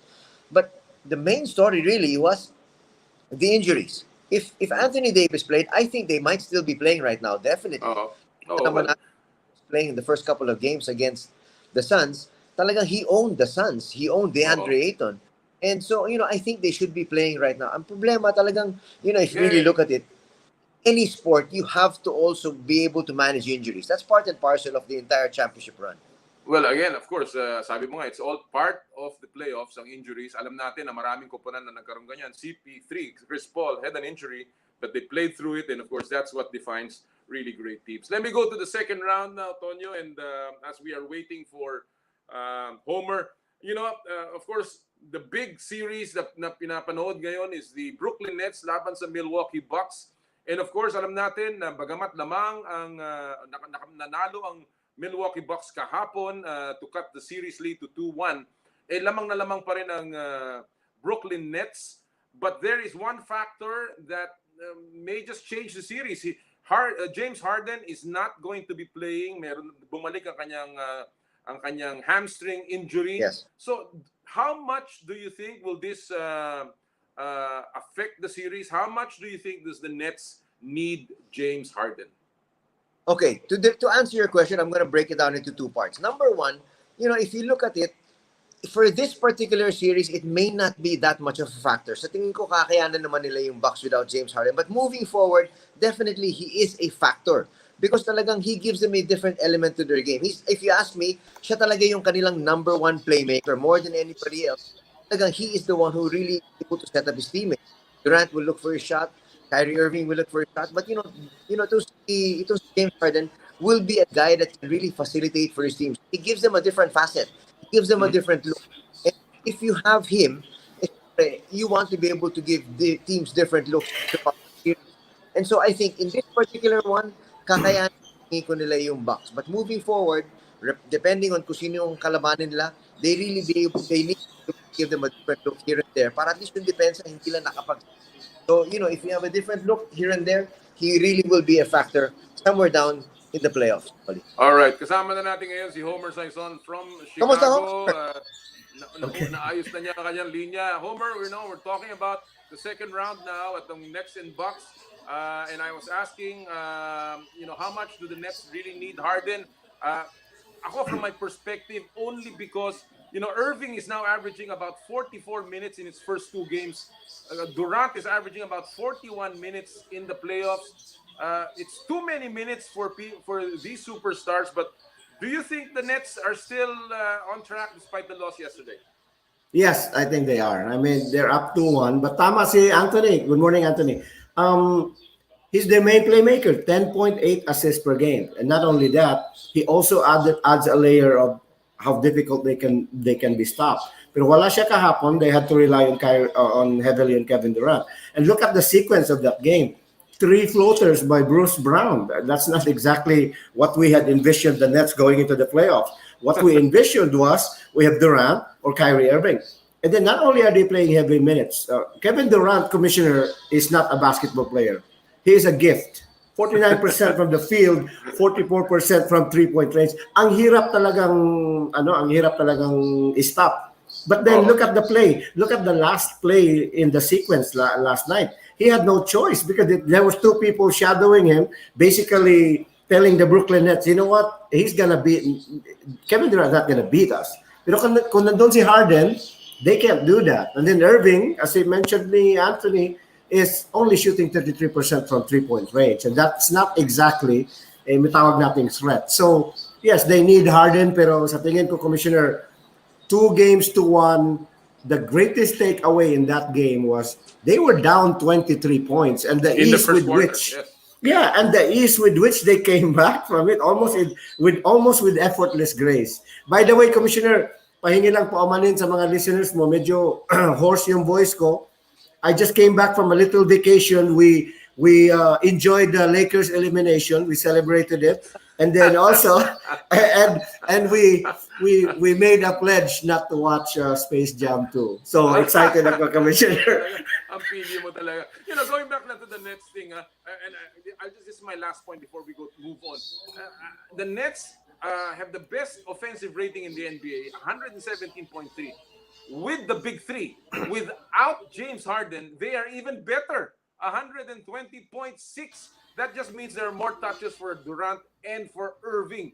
But again, you'll never know. Alam mo, the Bucks have been a weird team this season, and I don't know what kind of Giannis will show up, what kind of shooters will show up. But then again, that's going to be the interesting part of the second round. Let's move on to the Suns versus the Jazz, or rather versus the Nuggets. Lamang ang Suns dito 2-0. I'll begin with you, Anthony. What has been the most impressive about the Suns 2-0 lead? Well, plain and simply put, their number one draft pick na si DeAndre Ayton, because he's been able to show why they chose him number one overall a few years back. People were saying that he's a budding star, but then right now nakikita natin during the playoffs, talagang pinapakita niya kung gaano siya kaimportante. Because right now nakita naman natin he's mirroring the minutes of Nikola Jokic. Of course, when Saric comes in, he gives the Suns a different dimension. But with DeAndre Ayton there, he is the only capable guy to be able to slow down Jokic. Jokic will get his numbers, sigurado yun. But he will get more of his numbers pag wala doon si Ayton. Kaya nakita natin in game number 2, DeAndre Ayton picked up 2 quick fouls, pero ang ginawa pa rin ni Coach Monty, he kept him in the ball game because ganun ka-importante siya. They need to be able to have that momentum with Ayton on the floor as much as possible. And so, yung maturity ni Ayton na pinapakita niya, he wasn't asked to score too much. Obviously, there's Chris Paul. Obviously, Devin Booker's there. Pero who are given. Pero itong si DeAndre right now is starting to come into his own. And because he is starting to come into his own, he's been able to control, not stop, but able to control ito si Nikola Jokic. I think yun ang pinakamalaking bagay para sa Suns dito sa series. Homer, what does Denver have to do to get back in the series? Here's the problem. Here's the problem. Tama si Anthony. Nikola Jokic is as unstoppable as a woman's tears. 23 points, 11 rebounds. The only problem, Commissioner, Michael Porter, 13 points. That's a disparity of 10 between compared to your greatest scorer and the second runner. Phoenix, 5 starters, all in double figures. Mikal Bridges, Chris Paul, 19 points each. Devin Booker, 19.2. So they have so much consistency, Commissioner. The community of the ball movement, the passing, 28.5 assists per game, 3.5 better than the Denver Nuggets.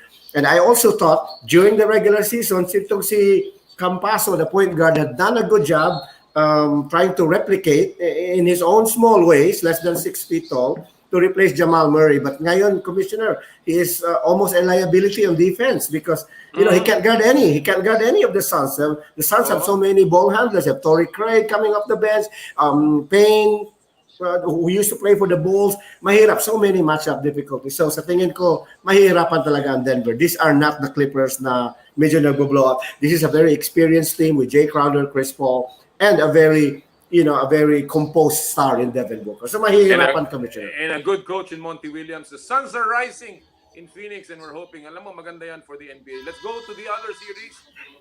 Philadelphia is leading by 15 in Game 3 in Atlanta. And so far, this is a tied series. Ano ang ina-expect nyo dito, Anthony? What is the biggest surprise so far in the 76ers versus Hawks series so far for you?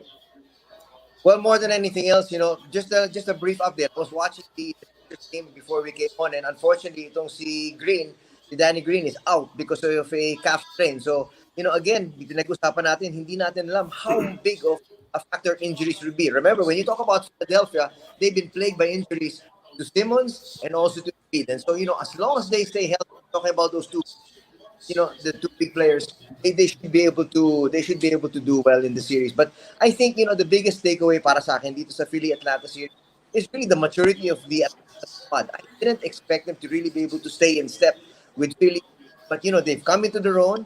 They've really grown from the fact that hindi sila nakakapasok ng playoffs. They were able to defeat the Knicks, and it looks like they're playing so confidently.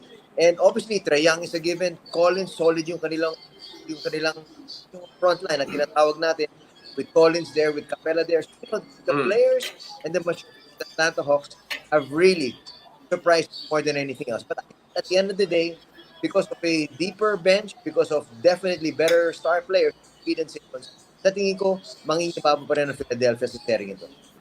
Homer, is the vet experience added to the Atlanta team enough to bring them over the hill here? No, Commissioner, size matters. 10 inches kay Ben Simmons. Ay, ibig ko sabihin yan, Commissioner, is 10 inches ang height advantage niya over Trae Young. And since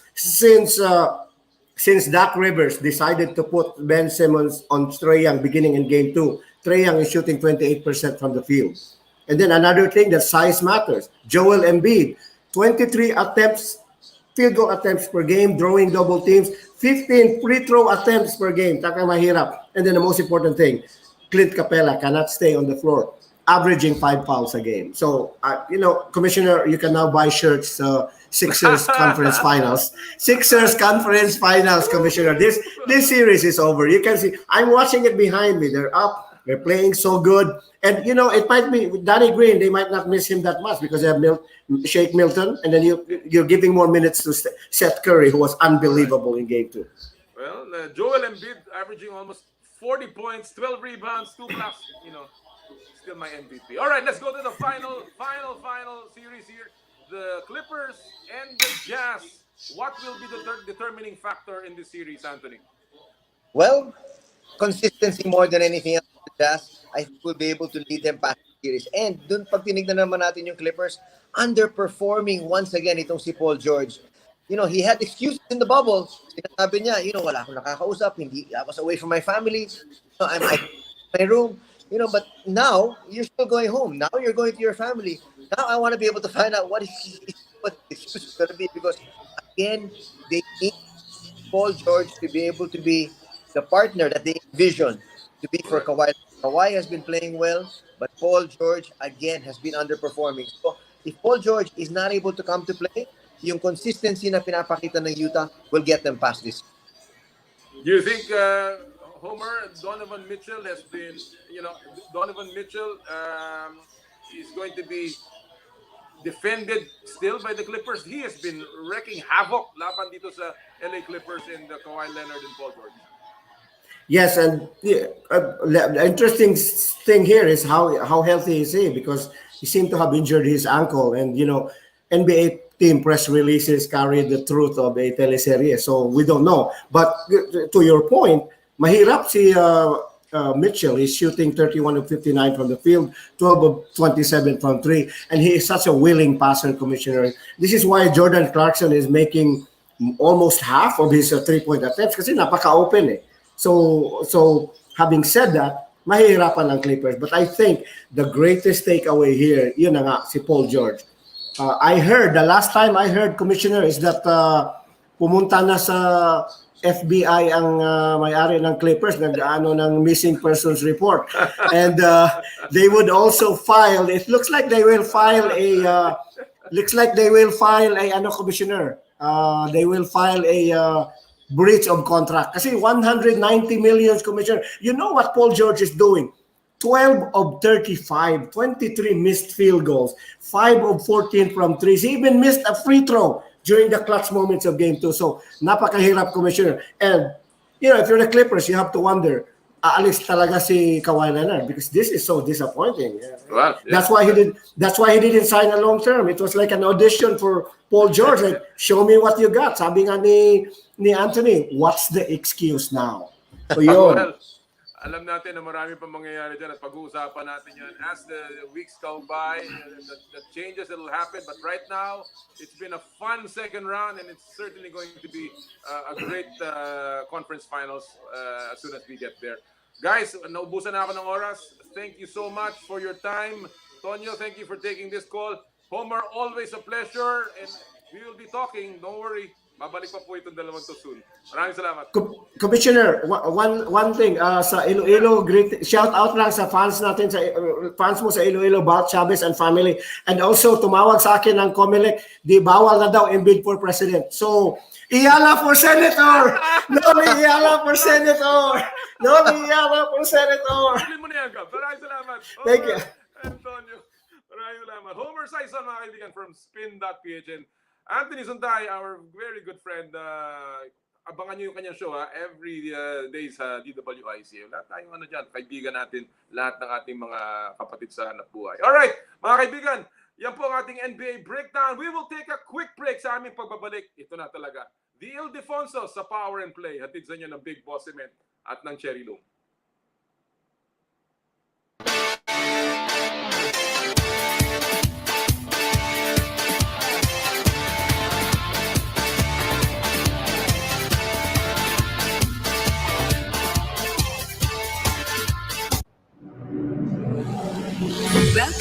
to the Giga Life.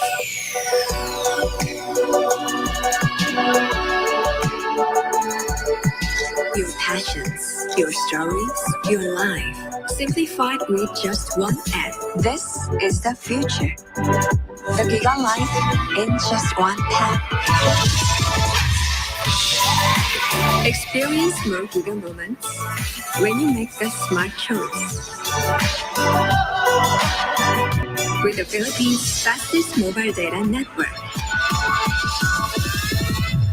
How do I know it's the one? Simple, smart, ako.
Welcome to the Giga Life.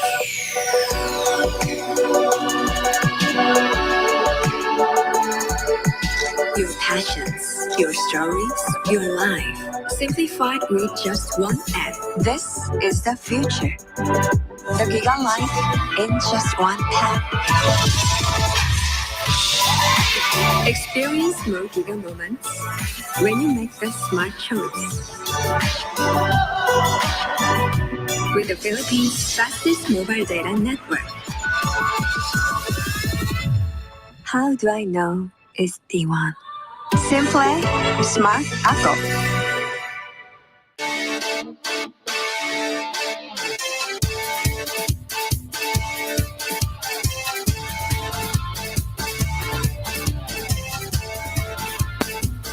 Sa oras po ng alas 9:40 ng umaga, papasok na po natin ang ating panayam sa isang pamilya na talaga namang sinubaybayan natin ang karir ng kanilang ama at ngayon susubaybayan natin ang karir ng kanyang anak.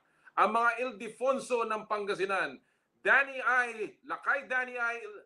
Ildefonso at ang kanyang mga anak si Shaun at si Dave sa Power and Play. Ito po ang ating interview sa mga Ildefonso.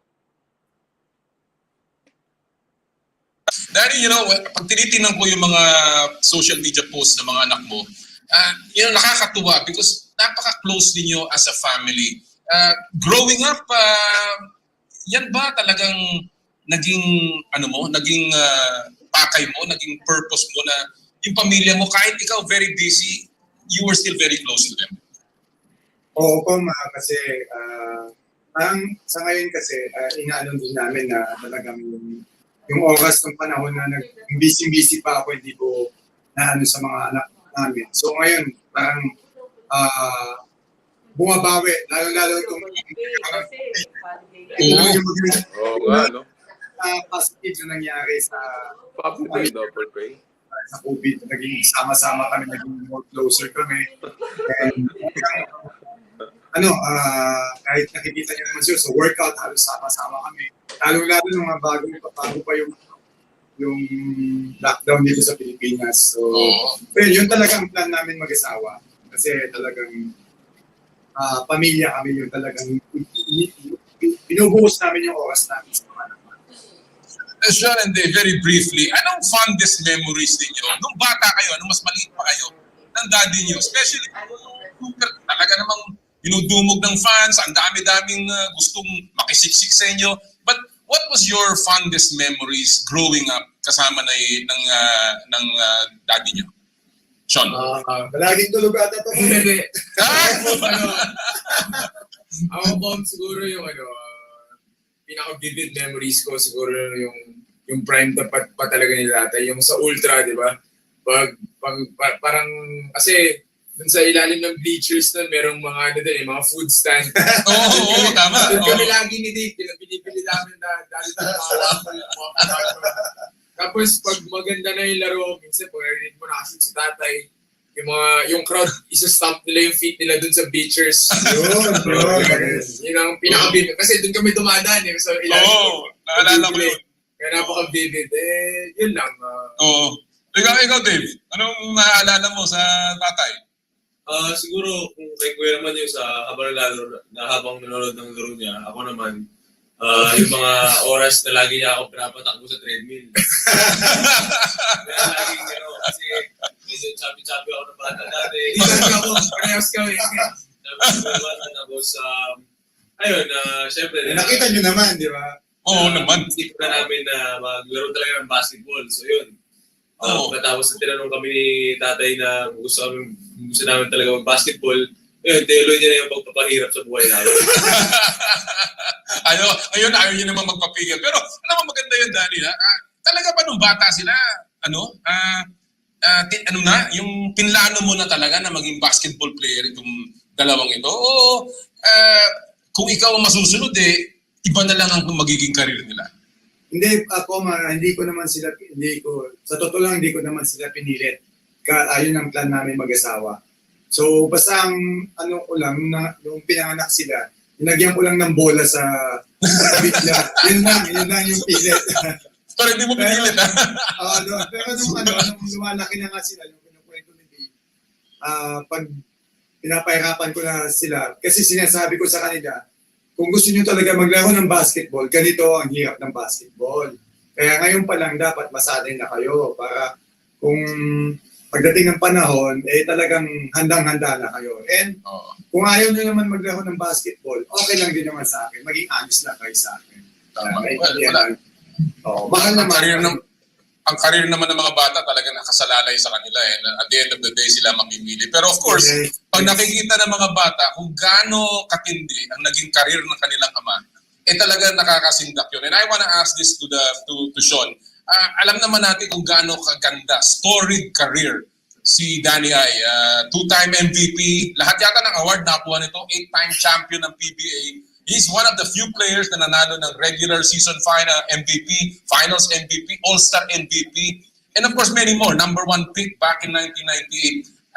Do you realize ngayon, or even yung bata ka, kung gaano kalaki yung ama ninyo before you entered basketball at kung gaano kalaking responsibilidad yung Ildefonso na pangalan pag naglaro ng basketball? Siguro yung bata pa kami, syempre, pag dinadala kami sa game, ang inaatupag talaga namin nun, mga pagkain talaga. Pero yun nga, tapos parang as we got older, di ba, parang, si tatay dinutumog talaga. Parang everywhere we go, he's really recognized, di ba? Tapos yung naging mas serious na kami sa career namin, especially coming to high school, grade school pa lang, high school, then to college na, parang you gotta be honest, parang he's one of the best players in the Philippines ever, di ba? And, sabi mo nga, parang na-realize namin it's not just a responsibility, pero it's a privilege also to be, carrying his name, di ba? And, yun lang for me. Ikaw, Dave, anong nakita mo sa laro ng tatay mo na nagustuhan mo? When you watch his tapes, nung nanonood ka sa kanya, ano yung little things about this game na sabi mo, balang araw gusto ko maging katulad ni tatay? Wala ka siyang gusto eh. Well, yung para sa akin siguro pero kasi mga naalala ko na laro is yung mga latter part of the career.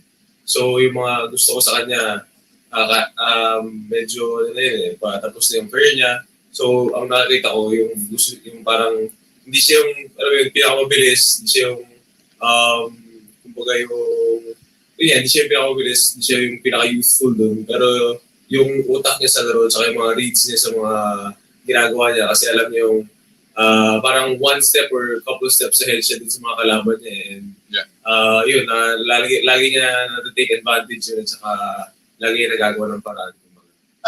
Alam natin, Danny, na ikaw, when you came from Urdaneta, Pangasinan, talagang, kumbaga, katulad ng maraming basketball player, ang basketball ang naging paraan para maiangat ang buhay, no?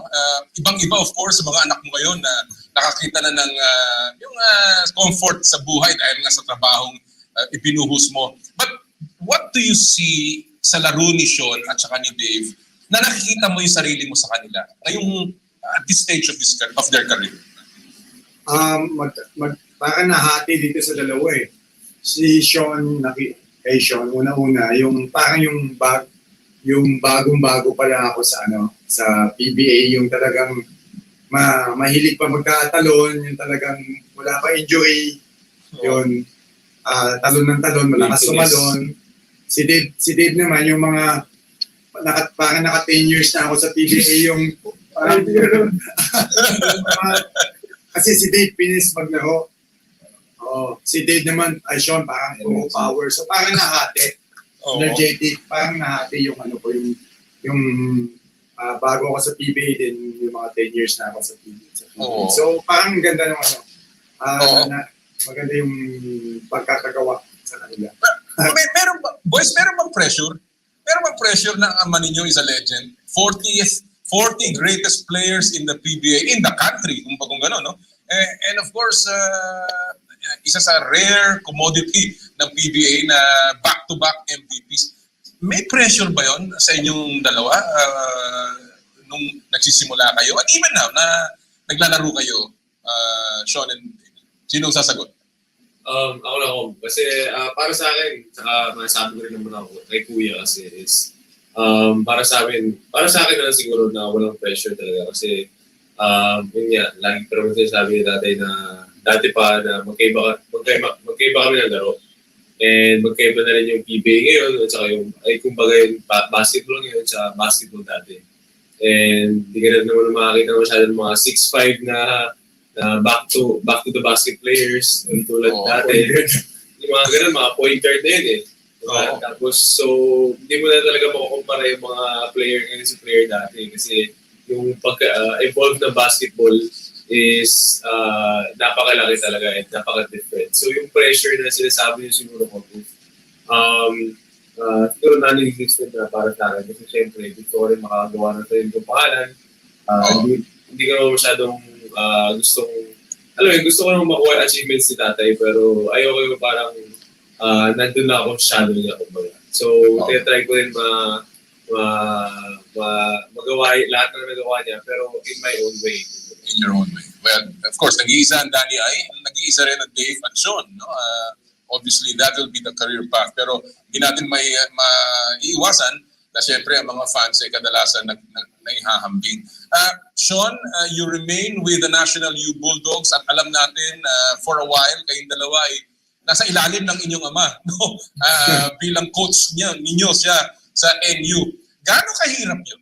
Gaano kahirap yung parting yun? And I also asked Danny, mahirap ba yun na mag-coach ng anak? At kung ikaw ba magkakaroon ng chance, uulitin mo pa ba yun? Unahin ko muna yung mga bata. Hindi ko na ulitin yun, Tom. Hindi ko na ulitin. Ayaw mo na talaga. Mahirap. Ang hirap ha? Oo. Mahirap kasi minsan masisira yung relationship nyo. Talaga, bigyan mo ako example, talagang after the game, medyo hanggang bahay, nag-uusap pa kayo, ganun ba yun? Oo, hindi, ganun kasi ako pag kasi may mga, sa game kasi may mga videos kami, may mga laptop kami, tapos kinukorek ko na sila doon kung ano. So, parang yun din siguro isang, naging, din na nakatulong dito sa dalawa dahil sa laptop, yung panonood ng mga games nila. Viewing namin dito sa bahay na kami. Oh, grabe. Nung bata pa sila, gano'n na. Malaking bagay yun para sa kanila. Kaya talagang kasi talagang inano ko sa kanila na kung gusto niyo talaga maglaro ng basketball, ganito ang gagawin natin. Kasi kung ano naman yung naging experience ko nung bago pa ako sa PBA, yun din ang wala naman ako iba na i-share sa kanila kundi ano yung experience ko. And babalik lang tayo kung doon sa talagang mahirap kasi dahil nga anak mo sila, minsan napapagalitan mo. Then gusto mo, ako kasi winner, ayaw ko talaga magpatalo eh. And alam ko talaga kung ano yung sekreto. So kailangan, and dahil kilala ko sila, napupush ko sila hanggang sa limit. And minsan, hindi lang nakikita dun sa minsan nagkakaroon na ng sama ng loob, hindi ko naman sasabihin na hindi nagkakasama ng loob kasi dahil nga sa mga anak ko sila. So parang, yung mga iba nakakausap ko minsan ng maayos, yung lumalay, pero sa kanila, hindi ko na nakakausap, hindi ko nakakausap ng pero parts natatawa yung dalawa eh. Medyo sarcastic na ako magsalita minsan kasi dahil kilala ko sila. Shaun, parang ano yun? Parang nagmamaneho ng kotse, yung backseat driver, Shaun? Parang meron lagi nagsasabi sa'yo, kanan, magkakapagod ka dapat. Ganun ba yun, Shaun? Gano'ng kahirap na ang ama mo, ang iyong coach? Well, ako kasi yung, syempre sa una, excited ako. Excited. Kasi tatay nandun, di ba? Pero mahirap talaga. Like, hindi siya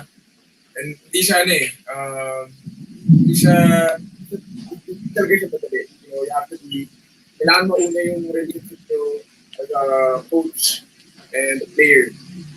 Kung talaga ko nasama si tatay, pero mahirap talaga yun for me be an environment like that. Kasi hindi kasi sa akin kasi kailangan ko din. Hindi ko pwedeng papakuhan sila kasi nasisira naman ako sa mga ibang players. Sa iba naman. Kailangan balance lang. Pinapagalitan ko yung hindi ko anak, kaya ko din pagalitan yung mga anak ko. So yun lang ang pinapakita ko din. Then so in-explain ko din sa kanila yun. Then after that, explanation na yun. So mahal na naman ako. Okay na naman. Dave, nagkatampuhan na ba kayo ni tatay? Pagkatapos na laro? Ilang beses na ko. Hindi kasi ako ayaw ko kasi nakikita ko yung mga anak ko na parang nabubuli or napapahirapan. Gusto ko kasi sila yung best para sa kanila lahat palagi. Tama. So, yun naman ang gusto ng lahat ng ama. Yes. Lahat ng magulang. Sa pag-uusap tsaka explanation pa rin. Then, andyan naman yung asawa ko na si Mami ang referee. Si Mami ang referee. Para balance. Kaya maganda sa bahay namin. So, if ever, Dave, pumasok ka ng PBA, ang pipiliin mong team yung wala si daddy, wala si tatay. Kung magkataon man kung magsama kami, baka ako mag-retire na lang. Hindi, enjoy na ako. Mahirap. Ganun kahirap talaga. Well, I can understand. Lalo na pag sa PBA. Naku naman, oo. Napakahirap talaga. Mahirap talaga. But, hindi natin malalaman and of course, alam naman natin na ang interest lamang ng mga anak natin ang gusto natin laging pinoprotektahan. I want to ask this question. Shaun, ikaw, halos ang estilo mo. When I watch you, kitang-kita ko si Danny ay talagang, the way, di ba? Kasi back to the basket, you play inside, no? Yung estilo bang yan, talagang pinattern mo sa kitatay? Ginaya mo talaga siya? And if there is a particular move na gusto mong i-perfect, ano yun sa kay Danny? Ako kasi, siguro siyempre yung dugo niya naman nasa loob ko. Siguro naging natural na. Hindi kasi naging kasi nung high school Yung high school kasi, halos ikaw yung malaki, so walang no choice. Kaya This day, medyo marami ng malalaki. na-expose ako sa 4 to 5 playing. Pero ngayon, nag-a-adjust ako. Well, kaya naman. Pero siguro yung one move na kasi si tatay lagi niya naman nung sinasabi sa amin, just finish strong. Dapat no fear. Dapat diba, kahit finish strong, be finesse pa rin na to finish. Correct. Siguro, spin move. Spin move. Nako. Tapos finish kasi, Patented. Patented. Parang Hakim Olajuwon yun. Di ba, Daddy? Parang Hakim Olajuwon. The spin. Dave, ikaw, ano ang one good advice na tumatak sa'yo as you're, developing your game mula kay tatay? What's a nice advice na narinig mo sa kanya And now, dinadala mo yon tuwing magpa-practice ka o maglalaro ka? Siguro yung dati yung pa-advice kasi sa akin. Kasi pareho kami ni Kuya eh. Dati malaki kami. Tapos, so naging big men kami pareho. And, pero yung sa akin kasi medyo napaaga lang yung development ko guard. Kasi kung kailangan ko na maging guardia dun sa Batang Gilas nung first time ko mag-tryout. Kasi yun, doon ka nakita, lalaki ng mga tao. Tapos sabi ko, parang di ata uubra yung mga back to basket na mga pinag-aaralan namin tatay dati. So yun, nag-aaral kami yung tatay na mag-dribble kasi yun yan, yung dribble yung pinaka-importante. Kasi kung magaling ka mag-dribble, marunong ka mag-dribble, kahit saan ka pwede makascore eh. Kahit saan ka pwede makapunta, mas lalaki yung options mo, mas nahihirapan ka mag-guardian. Kumbaga, yun. Tama. Well, alam mo, Danny, yan po mga kaibigan ang panayam natin sa mga Ildefonso. Alam nyo, may nabanggit lang si Danny sa bandang dulo na medyo naubusan tayo ng oras. Sabi niya, kung manghahangad daw ang kanyang mga anak na magpuntang abroad, parang sila Kiefer Ravena, si 30 Ravena, 100% papayagan niya. Umalis na daw sila. Kaya may go signal na si tatay sa kanyang mga anak para lalo pa mag-develop ang kanyang mga boys. Talagang nakakatuwa yung pamilyang Ildefonso. Thank you so much kay Danny I and of course kay Shaun at kay Dave. Siya nga pala, dun sa mga nagpadala po ng pulso, medyo naubusan tayo ng oras. Gusto ko lang basahin ito kay John Paul Vargas Rios dun sa katanungan, dapat na bang ipabalik ang collegiate sports. Sabi niya, pwede naman ibalik pero sana may bakuna para safe lahat. More or less ito yung sentimiento. Miss ko na rin kasi makita ang favorite team ko na UST Growling Tigers. I'm a big fan of Uste since Jervy Cruz, Jojo Dunsil, era pa. Wow. Yan ang sentimiento talaga na napakaraming ating mga fans sa collegiate sports. Alright. Again, paalala po, si Alex Ayala ay pumasok na kasama ng kanyang Russian partner sa finals ng Roland Garros. Kaya pagdasal po natin ang ating teen prodigy, ang ating teen sensation pagdating sa tennis. Di paano? Tapos na naman po ang isa na namang episode ng Power and Play. Nagpapasalamat kami sa lahat ng aming naging panauhin at sa lahat po ng inyong suporta. Susunod na po sa amin sa 1PH, inay ko po. At kagaya po ng lagi namin sinasabi, well, bawal ang masungit tuwing Sabado. And of course, sa lahat po ng ating gawain, ad maiorem Dei Gloriam, all for the greater glory of God. Kami po ang 1PH, teleserbisyo para sa Pilipino. Happy Independence Day, mga kapatid. More power, more play.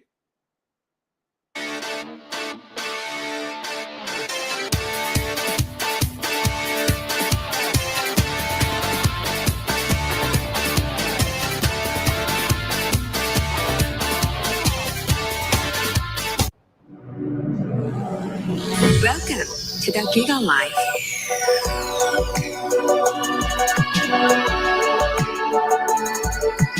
Your passions, your stories, your life, simplified with just one app. This is the future.